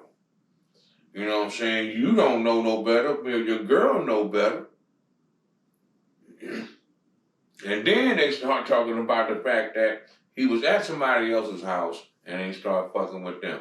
I look at it like him being over hoish started this problem. Him over putting like everybody, this is everybody dick, boo. I gotta get this dick to everybody. This is a everybody dick, boo. You gonna have to wait your turn. You Tuesday, she Thursday, and that's Friday over there. This Monday coming up. She don't even much know it yet. Look, when you do that type of shit, expect some shit. Expect some shit. Now I believe they got into a mouth tussle. I believe it started to want to get physical. And I believe that's when they started making that little exit when every time got a little physical. And then I think there was an exit made. And I think after the exit was made, I think Kelly grabbed the gun. And I think it was his gun. And I think it was a gun he ain't supposed to have. And I think the shots that were fired were from Kelly shooting probably at Megan, because she's a big girl. She ain't finna fight her. She's a lot taller than his. Look, and my thing is, I think after that, he tried to clean up for her by shooting in the air. So I think when she turned around, she just seen that nigga with the gun and thought, that nigga shot me. And then since she think that, her friend was like, yeah, that nigga shot me. And yeah, that nigga shot you. I really think old girl shot at her. I really think her friend shot at her. I don't think she knew that, but I think her friend shot at her. I think old boy paid her the money to say she don't know what happened. I can't remember. I think she was paid to say, because I think she found out after the fact that all that other extra ass shit. You know what I'm saying? So I don't believe none of that shit she talking about. I don't believe, I believe Meg got shot, and that's just it. Yeah. But I felt like Tory shot Meg because it was said that Meg dissed his music. And Oh, I ain't know about that. Oh, yeah, I forgot about that part, yeah. Dance, bitch, dance. You know what? See, that sounds like a movie scene to me. I feel like they need to stop playing around with all these guns and all this Hollywood life and they forget shooting. Man. Occupied dwelling. The police got a charge for you. If they ain't got one, they got a little place called Other. They'll write it in for you. So don't worry. They didn't already prove that. They didn't already prove they got a charge. They got a charge called Go Back to Canada. Because they said he can get up to 22 years and he's banned for life. He can't come Oh back. shit! I hope he now the time. I really hope he gonna do his time, and if he's banned from here, but he gotta do time. He gonna do it in Canada. And that's what I'm saying. That's what I'm saying. Now the time. Everybody didn't know he's a Canadian citizen. He's deported back to Canada. He's not a full-blooded. Yeah, he's not a citizen of him. So with him, woo. I look. I'm being real with you. I hope they just send his ass back to Canada without the time. Just hurt him by hurting his pockets for a minute. Just send his ass back to Canada. Don't give him no more time on top of that. I mean, goddamn. You already sending the nigga to Canada, that's hurting him enough. Right. That's cold-hearted enough as it is. You know what I'm saying? That's hurting the nigga enough. That's enough for him. Yeah, like missing out on major money on shows and, you know what I'm saying, opportunities here in America and even the sites and, no more Philly cheesesteaks from Philadelphia, just going to LA to go shopping. Yeah. You got to ball it out in Canada. Yeah, your kids, all that shit, everybody missed out. You know what I'm saying? It's going to be, I just feel like he don't need that time at it. Because 20 years, and I got to go to Canada and do my 20 years. I'm doing enough time than going back home. And yeah, like what are they gonna try him in Canada for the crime happened in LA? So how you getting shit back to Canada and not doing that's terrible. Yeah. That's double whammy. I wonder, do we have any priors, or did he come here and was born here? I mean, did he come here as a kid, or did he leave there as a, you know what I mean? I don't know with him. I'm not sure. Me neither. And I wouldn't, it wasn't honestly pure justice. Like you said, there's so much around the situation. But it leads back to, they made an example out of him for senseless gun violence, because it could have been worse. Playing around with guns at any level. But, you're not your Sammy Sam. So, he not in talking about dance, Bugs Bunny. Hey, Feeling like you that gangster or you living in the gangster's world. But it was more than that. It was the fact that he slapped. I mean, he punched Alcina, and he was beating on his gal. He have a history of violence. Yeah. So that's the thing that he don't understand, and that his dad don't understand either. When we was talking about his dad, he was saying a bunch of shit. It's like what they don't understand is the history is what killed them. In this day and age, they're allowing you to build your own case on you. So all they got to do is just pull out all your facts and just show them to you. Well, look, you punched this nigga in the face. You had a problem with abusing your girlfriend. On top of that, you got this charge. And on top of that, you can't stay out of harm's way. Look, the nigga he wasn't supposed to be nowhere around her. And then he ended up with Baby on the tour, chilling. And then And then the baby wonder why his career, because you doing too much. You think you doing something, when in reality you hurt yourself. But does he really deserve 22 years, though? No, no, he don't deserve 22. I think he need to do at least 5, but 22 is a harsh one. I think he need to do 5. He already doing the years by going home. He can't come back here. So Yeah. So being away is already harsh. It's a touchy situation because, you know, you speak one way and you think, what if Megan was your daughter and, you know, she out there, and again, being a hoe. Up for it differently, you know what I'm saying? You would see it differently. Yeah. I mean, and again, because no disrespect to nobody, we just, once again, just speculating and talking opinions on the case. Yeah. At that money level, man, the example that needs to be made is definitely stop playing around and take your life and take things seriously. On that note. Don't forget you're an entertainer and you are not the character that you might be portraying. Yeah. Because the law still pertains to you. Yeah. And that way you can't just go discharging a firearm that you're not supposed to be around in the first place. And so, you know, for that reason, I think that some of the harsher punishment is coming down on him. The fact that, you know, the gun was unregistered, stolen or something, you know, one of his wasn't supposed to be around. So, bottom line, he wasn't supposed to have a pistol because he already had a pistol case. And he already got things on him, so he wasn't supposed to have things on him. He already knew his position, but yet he liked playing that position. And what that is doing to me, honestly, is letting all these little knuckleheads out here see that you keep on playing around and this can be you. right. Unfortunately, this brother is not going to be able to see his kids. Unfortunately, he didn't humble his heart enough so they can see that he was wholeheartedly humble instead of bringing your kids at the last minute to court when you already been fucking up for the whole time before court happened. You've been fucking up those whole years. You've been fucking up. Not once did you humble and sit your ass down. You fucked up the whole time. So it's like, what do you expect?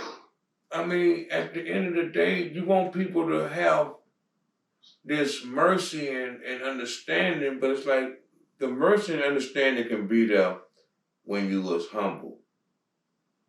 But when you acting an asshole and don't give a damn, sometimes It's not gonna look good to the jury. no. They're gonna look, oh, you a hothead. Oh yeah, go ahead and do what you're gonna do with him. He ain't gonna do nothing but get out and then make a mockery of it and then be doing some more shit. That's all he's gonna do. No, go ahead and send him home. No, go ahead and send him home. And now he gotta go home. Unfortunately, his kids are gonna hurt. His pockets are gonna hurt. But hopefully a lesson is learned and his life changed where he can still make money. But unfortunately, he can't be the old Tory Lanez no more. You're going to have to go ahead and cut that little piece of hair off too, because he ain't going to be able to get those treatments probably over there. Maybe put on a big mustache and change his name to Corey Drains and come back across, you know, grow some dreads. You can't grow no damn dreads. That nigga, I'm saying, that nigga hold on to his love right now. Corey Dreads. Not Corey Dreads. Yeah, Corey Dreads and come back around. No. Man, all I can say is, brother, I pray for you. Love, peace, and hair grease. Megan, I'm looking at her and she gonna have it hard because now everybody gonna blame her for her sending that nigga back to Canada. So she gonna have it hard for this next upcoming year. A lot of people are going to, like, you know what I'm saying, wing away from her, and a lot of people are going to ride with her. And she ain't got no loyalty. Some people say protect black women. Yeah. And some people saying, what about the black men? What about the black man? So, but here's the thing. in this predicament, it's his bad. And I'm only saying that because he didn't humble himself enough to just stay out the way. That's it. Just stay out the way. That way when the jurors look at your shit, but how much trouble has he been in since then? Oh, he's been clean. He's been a straight gentleman. He's been doing this. He's been doing that. You gotta learn how to check your ego and check you from time to time. That way your you won't get you in some bullshit. Right, that's what I'm saying. Go chill out, you know what I'm saying? Make yourself look good, do some charity events. Man, and stay out of harm's way. And when people ask you, man, how you been? I'm just staying out the way, man. I'm just trying to wait for this trial. I love whatever happened. I'm just really, you know what I'm saying, trying to mend broken bridges and blah, blah, blah, and yakking and smacking it, and just say a bunch of shit that the people want to hear, and then move your funky pussy ass to the left. You don't have to do all this. Some money to gun violence charity. Man, who gives a fuck what people say? People gonna talk about your ass anyway. Exactly. But you know, it was an unfortunate situation. They said they drunk 6 bottles of alcohol, so they was all drunk, and you know, it was just, you know, it was crazy. So unfortunate. Yeah. Excuse me. Unfortunately, yes. Damn. You all right? No. Went down the wrong way. I thought you was sounding like Meg Thee Stallion for a minute. I thought you was sounding like a horse over there. Man, go ahead with that shit. Anyway, nah, but man gonna have it hard though. I pray for her. A lot of people finna be dissing her and shit. Calling her a snitch and calling her fake ass, dissing a hoe. But at least she's her feet on the internet, I seen. Man, I don't think that's her feet, man. But if that is her feet, boy. Them feet look like, boy, them feet look like they've been punching stones for the last 17 years. I'm talking about, them feet look like they throwing up the west side, the east side, and the But she was shot in her feet, so they don't look bad. Oh, you talking about the wound. Nah, the wound. But feet, period. They were saying her toes was on top of the shoes. Yeah. They said her feet were It's real, you know. The people not liking her right now, so they just doing whatever. Yeah, they made her feet look like the Parson family. Yeah, they did that. They were wrong for it, but it happened. I laughed. I'm not gonna laugh. Sorry, Megan. That shit was funny, that motherfucker. When that toe came out there, and that shit looked like Deion Sanders by the foot. I was like, ooh wee. That is a horrible toe. But look, man, wish you the best of luck in your next adventure, and it's gonna get rough. This has taught you a valuable lesson of how to trust, or better have better people in your corner, because it's hard to trust people, and you just can't just get no anybody, especially people that you grew up with or fucked around with, because them are the main motherfuckers that envy you more than they are proud of you and loving of you. They want to get a part of whatever you got going on. So sometimes they ain't in there for the right reasons. And so you probably got one, which I'm pretty much sure she took that goddamn money. Hell, the damn security guard gone. I'm pretty much sure that nigga took that goddamn money. They all took the money. Take the money and run. Yep, take the money and run. Get out of the road, Jack. But they said the security guard, the bodyguard, they all showed up on the last day. God, no, they did not. Man, boy, I'm a punch a nigga in the forehead. Boy, you gone all the time and then you show up for my goddamn hearing of when they gonna sentence me to. Ooh, you a whole hoe. You a whole hoe. Ooh, that's some cold-blooded shit. I was in time, you off my Christmas list. You did not get nothing Christmas or birthdays. Man, come on, man. You gonna show up the last day when I'm about to get my citizen? All right, what y'all need me to do? Oh, y'all don't need me? Oh, y'all don't need me? I thought I was a witness. Oh, go sit over here.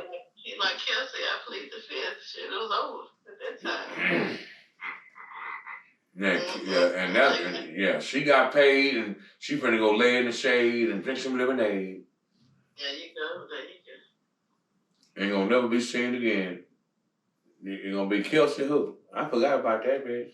I didn't know she was a real human until you said something about her being on Megan thing that 1 year. Yeah.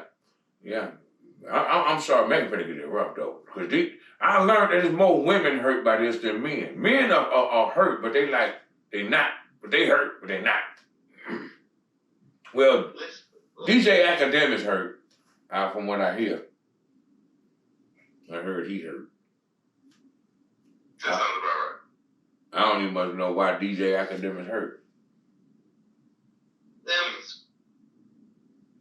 What'd you say? That was his friend, supposed friend, you know.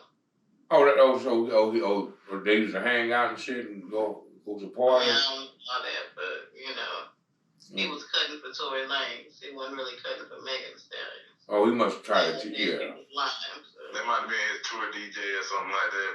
Oh, okay. Oh, yeah, he probably tried to hit Megan, and Megan said, nah, nigga, you too short. No. Oh, I hope that wasn't the reason. You went, fuck you, bitch, that's why your feet big. And then every time he see her, he just think about how he got this and how Tory ended up getting it. So, bravo, Tory. Even Tory was hitting that ass. Yeah, my nigga Tory was fucking that beat. Yeah, that's what happened. She got mad because she loved the dick and that nigga was in love with the other nigga. Did. Man. Bottom line is the brother shot that. Now, I don't think, I can't say he shot her. The brother was wrong for the shit he did on the other side of the game. I'm not sure if he shot her because they said they found gunpowder on Kelly's hand and not on that nigga hand. That's not good. So somehow, she shot the gun at least once. Man, if that come out years from now that it was all a frame job and stuff like that, and what his father was saying was true or had a lot of truth to it. But why would they frame him though? What would be the motive of framing him? What did he do that deserved framing? Well, there's a room floating that, you know, if you ain't signing with The Rock, then, you know, Jay-Z don't like that. If you ain't signing with The Rock, shit. Obviously, he don't like it how, because that nigga shit look terrible. But that's what he need to not like. But I don't know about all that. I ain't never heard of that. But shit, ain't no telling. You know what I'm saying? He probably be trying to run his record business like P. Diddy ran his back in the day, just without the raping or the gay shit. You ain't had to go through the...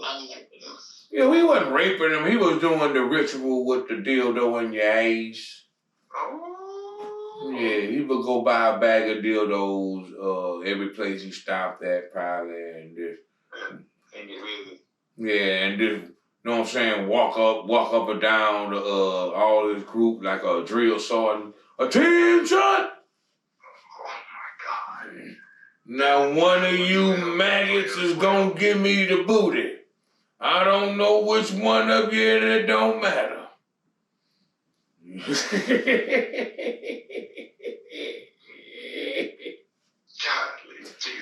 Oh man, I'm just saying. No man. Look up. Look. 12. No. All I'm saying is, look up this old video. I think it was Cameron talking about something. He said he had came in, and he was checking on Mace, and he said he went to Mace's room and he was getting them up because they were about to go. You know what I'm saying? They was touring, and he said he went to the restroom real quick. And he said it was a 12-inch dick just sitting on the goddamn, you know what I'm saying? Just sitting there, just chilling. No, I don't know if he said on the tub or on the sink. And he said, he took his picture and he said, hey man, who joined this that shit? Who that joint for in the restroom? And he said, oh man, he said, I ain't mine, that's P. Diddy shit. And he said, oh, what? He said, I ain't asked no other questions, nigga. I got the fuck on out that room. Say less, son, and got the fuck on out. I was like, yeah, that's about right. Oh my God. Yeah, if I ask you who that, if I come to your house and go in your restroom to use the restroom, and I come back down and ask you, hey man, you know you got a dildo sitting on your, right, man? That's my next door neighbor's Tom dildo. Like, what the fuck is this dildo doing in your house then? House? And you know about it. And so this isn't a strange dildo. You know what I'm saying? You ain't go, what the fuck, a dildo? Now you go, oh man, that's that nigga dildo, man, he be tripping. Like, what? Wait a minute. In my bathroom? In your bathroom? Yeah. You know about this? Yeah. You ain't mad? Okay, that's a problem. Slightly feel some kind of way. The man left his accidentally Yeah. put a toy in your room. Yeah, this chilling is laid up like with a pillow and everything on top of the sink, having a cozy night. Nah. You know when he play with that, right? Man. It's sitting on your bathtub. Look at here, ladies and gentlemen.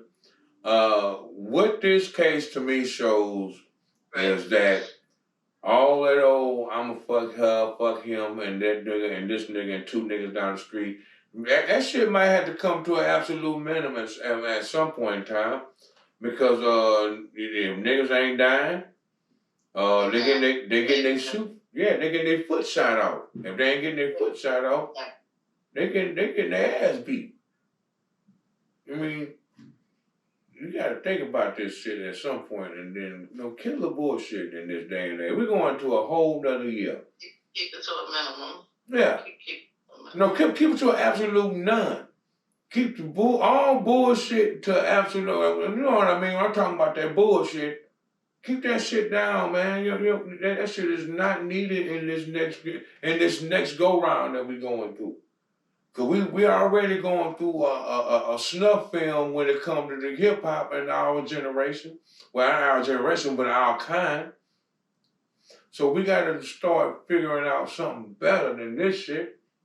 We got to do right by each other, man. I don't know if the nigga shot her or not. I'm hoping he didn't, but it sure looked like he did. and look, we don't know. We wasn't there. But them holes in her foot look real than a motherfucker. Yeah, that happened to be real. You know what I'm saying? So look, all that matters. I got shot. You know what I'm saying? And then and look how he defending himself. He defending himself, but he really ain't defending himself. He nonchalant about the shit so much because he probably thinking, I'm just gonna pay these motherfuckers, man. I'll just be on my way. Well, he paid them. Unfortunately, he is on his way back to Canada. And I wish you the best. I'm praying that they don't give you all that time, my brother, because that's a lot of time. That's a lot of goddamn time. You know what I'm saying? 22 years in Canada, and you'd rather be home but where your kids can at least come and see you right down the street. Well, he should have thought about that before he shot that gun 5 times.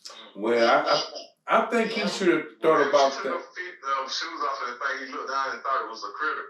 And was just yeah, I mean, I'm hoping that those pictures are not wrong, because, you know what I'm saying, that would be cold if that nigga would have had that to his defense.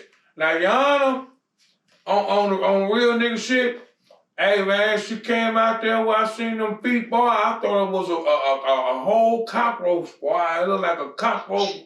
I couldn't take it no more. The cockroach winked at me. I started busting on that bitch. I know that was her toe. I thought it was a Wolverine. And I was scared of it. I got the head rabies. Yeah.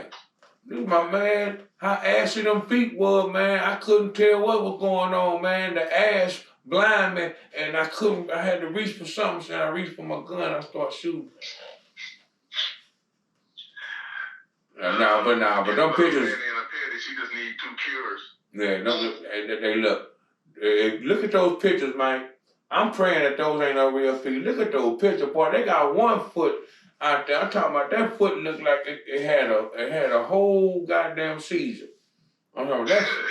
It was like it was in the middle of a seizure as it was speaking, and then it had a gap in the middle and a whole toe popped out of nowhere. I'm like, that can't be no damn foot. That can't be no real foot.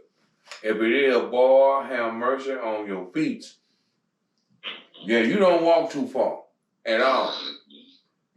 I doubt if you walk at all. Well, is somebody snoring? Hustle, are you snoring on here?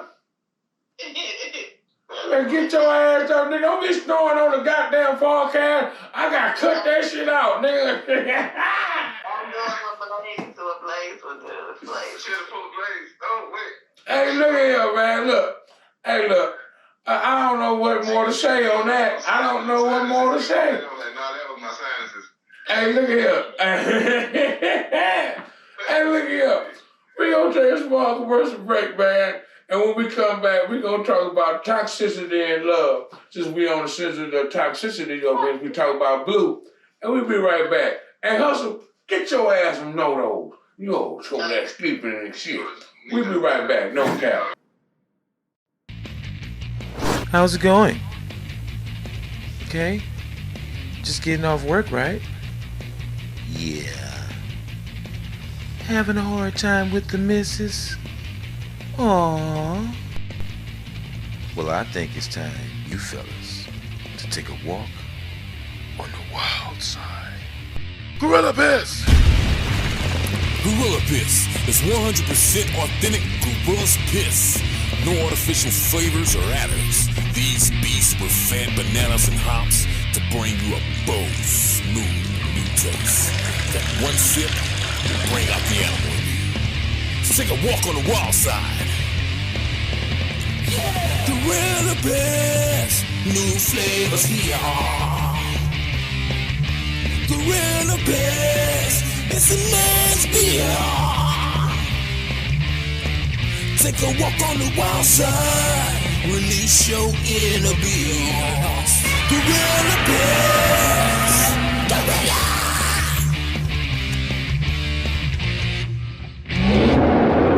Gorilla Piss.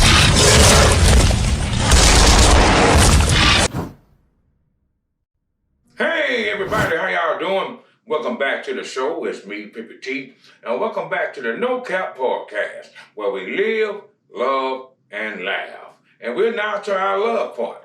Well, first of all, let me say this. My host had to get out of here. He had a case of diarrhea. And Hustle Heady had to go back to work.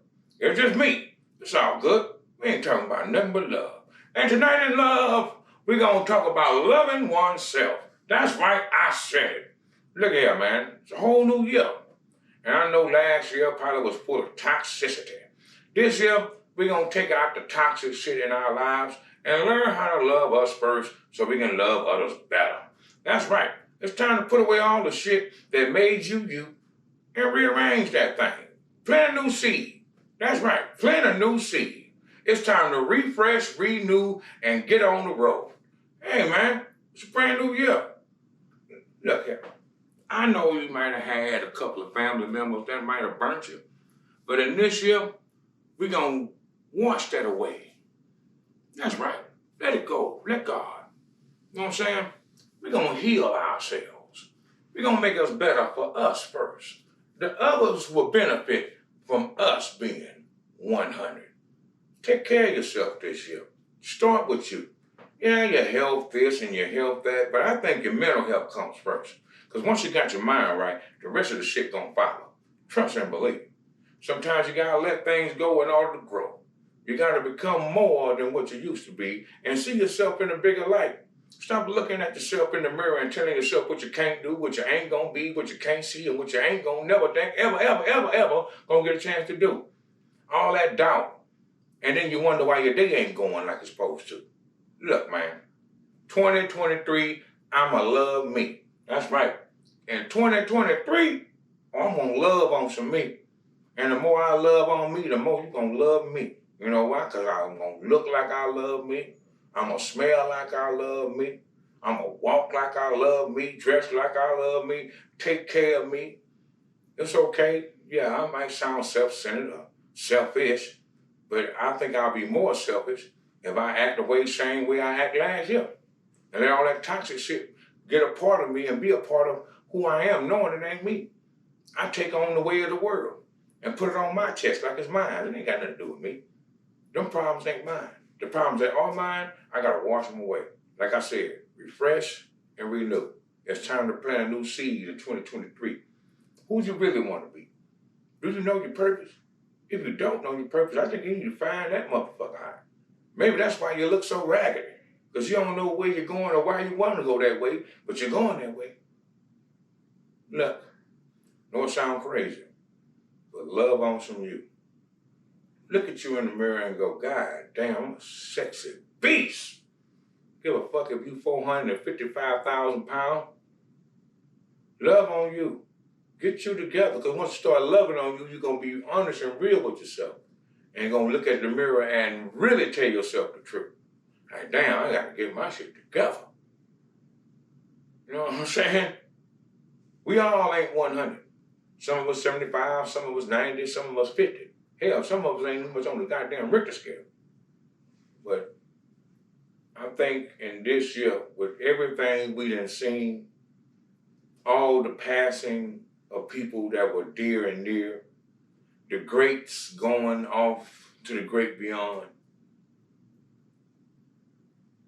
you know, the way the presidency is going, and you want to be gang and all the, you know, what's that damn thing here where you, what's that damn thing, the thing with Fizz with someone his asshole on, what that shit is?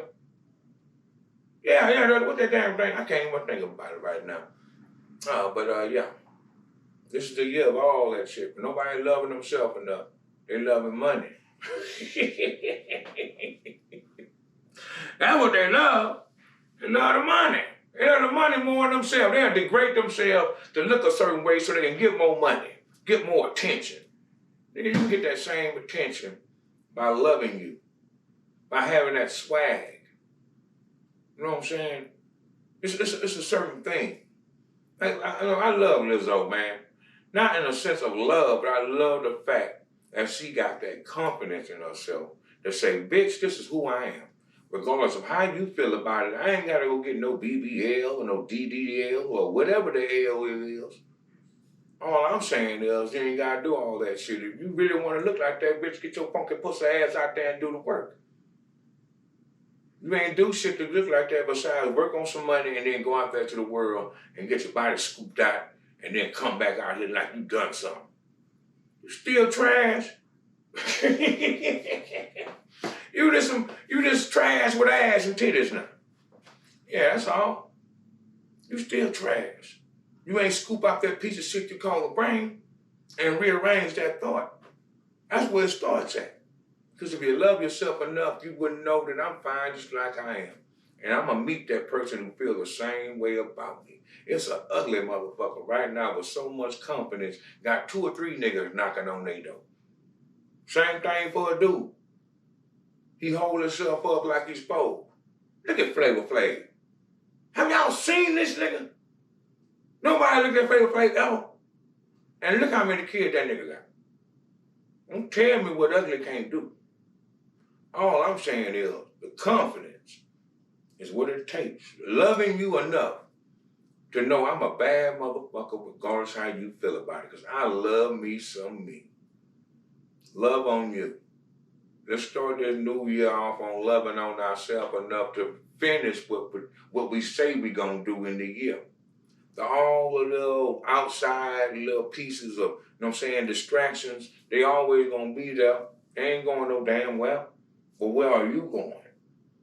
You understand what I'm saying? Again, refresh, renew, plant a damn seed, a new seed for a new tree to grow. You understand what I'm saying? Something you ain't never seen before. Yeah, stop being stagnant in you. Uplift you first so you can uplift the people around you. Because they can't go nowhere because you ain't going nowhere. They waiting for you. It is what it is. So, if you want to love your spouse better, love you better. Because if you love you better, you know what love is, and you'll treat them like you like to be treated. You like to be treated with love, care, be heard, be rubbed down and sexualized up. Don't act like you don't love that shit. So if you treating you right, you'll learn how to treat somebody else right. That's why it's good to love on you from time to time. That way you know how to love on somebody else. When you like this here, all that energy comes off of you and rubs on everybody else. Yeah. When you happy and jippy, man, hey, what's up? What's coming pop, man? Because you love it on you. You love you enough, man. You just want to have fun. You want to enjoy this while we got it because it's so. So while you got it, you just want to enjoy it, man. You love you. We all need to get back to that for those who are not there. And for those who are there, hey, man, rub that shit off, man. Show us how you got there. Because we all need that right now. It can happen. It just takes work. It takes you planting a new seed in your mind. This thing between your ears, I say it again, is the key to your success, your demise, your happiness, your sadness. You know what I'm saying? All that. This is the key. You got to get past the things that your mind keep telling you can't do and rearrange it by doing the Jedi mind trick and telling it what it can do. When they say no, they say, yeah, I can't do it that way, but it's gotta be a way I can do it. And then your thoughts start running. Trust me, I do it all the time. There's a bunch of brick walls I run into, and I gotta figure out how to get through them. You know what I'm saying? But I love me enough not to give up on me. You know what I'm saying? I gotta push through all that because I believe in me. I don't understand. To have others say that is awesome, but it starts with you loving you enough to believe in you to push through. Who cares? With or without them, you gotta march through. Because when you go to glory, it ain't nobody but you. Even if everybody go with you, there's only one you that's gonna pass through the gate. It's like they gotta go through their own, you gotta go through your own. So you only gonna go. You're only gonna be buried with you. You're gonna be in the, no, I'm just saying. So we love on you while you got you. You know what I'm saying? Jedi mind fuck yourself. And allow you to be happy for the rest of your you. It's only a short you get to give. So while you got you, take away that distraction of failure, take away that distraction of heartbreak, take away that distraction of depression, and just open up the package to see the sunlight glowing. Because it's out there, but you gotta tear down those walls to see you for who you really are. You're a good person. Not all y'all. Not all y'all good. Some of y'all motherfuckers is out of there. Some of y'all motherfuckers got some problems. Some of y'all got little Jeffrey Dahmers living inside you motherfuckers. But all I'm saying is, for the most part, you want to do right by you at least. So start by loving you, respect you enough so you can respect others enough. Hey man, we all living the same life. Just trying to get it by all means. I would just say, just take a little bit off the all means and respect yourself. OnlyFans. That's what the hell it was. OnlyFans.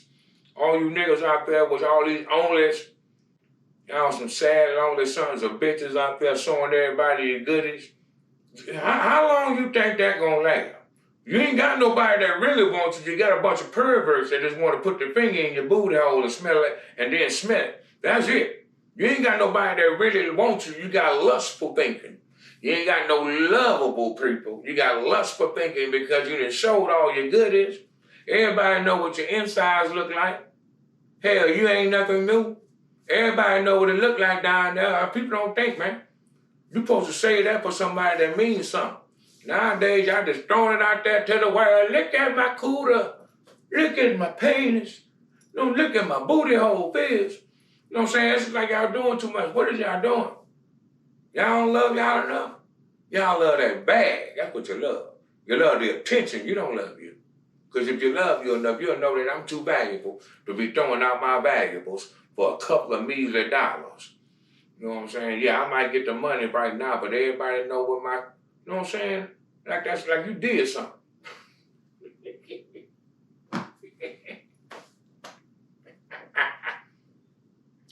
Oh, and then wonder why you get with people and they cheat on you, because shit, nigga, you an only fan.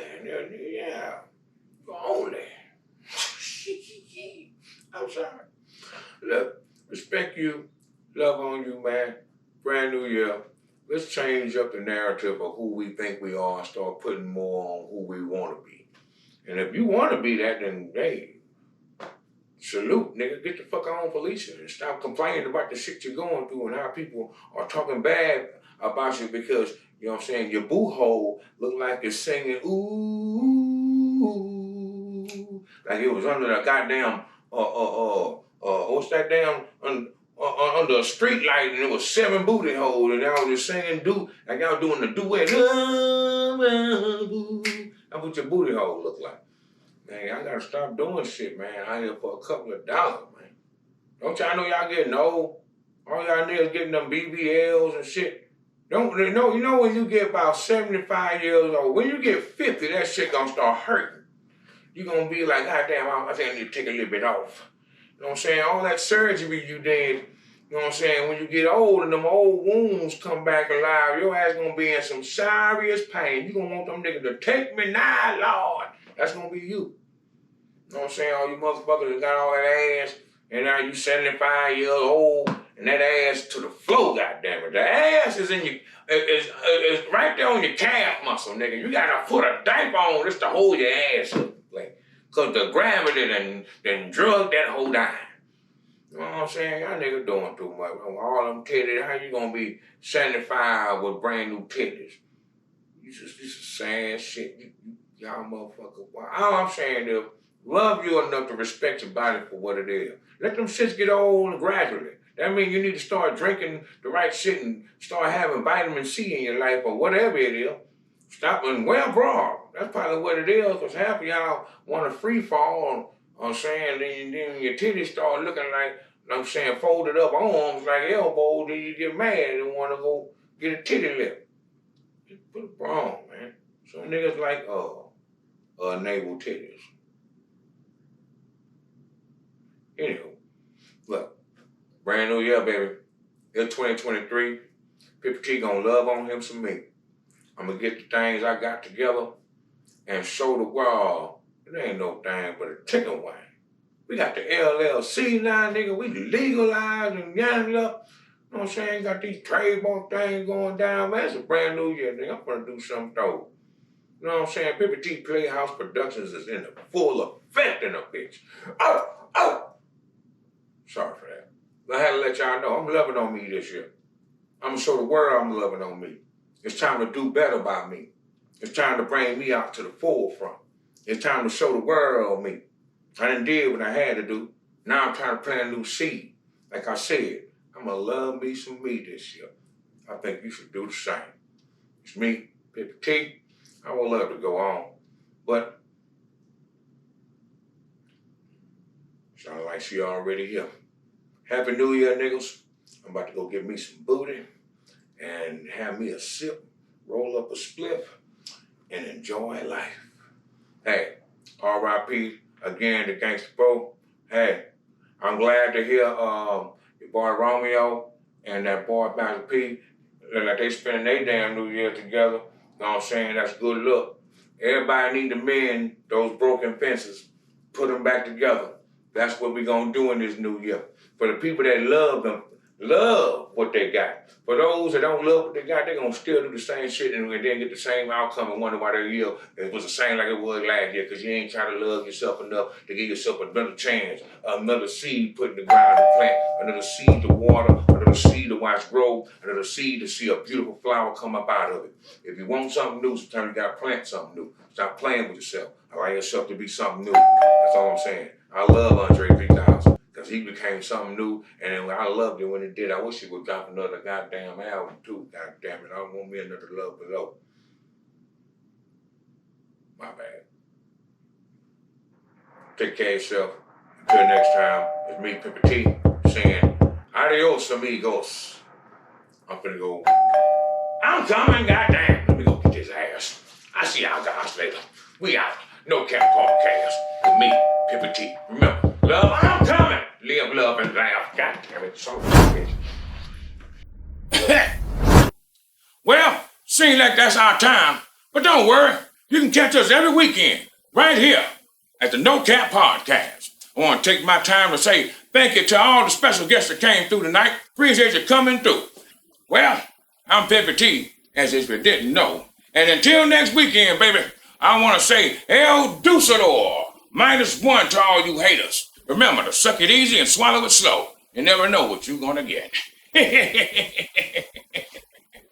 And this is a Peppy T Playhouse production.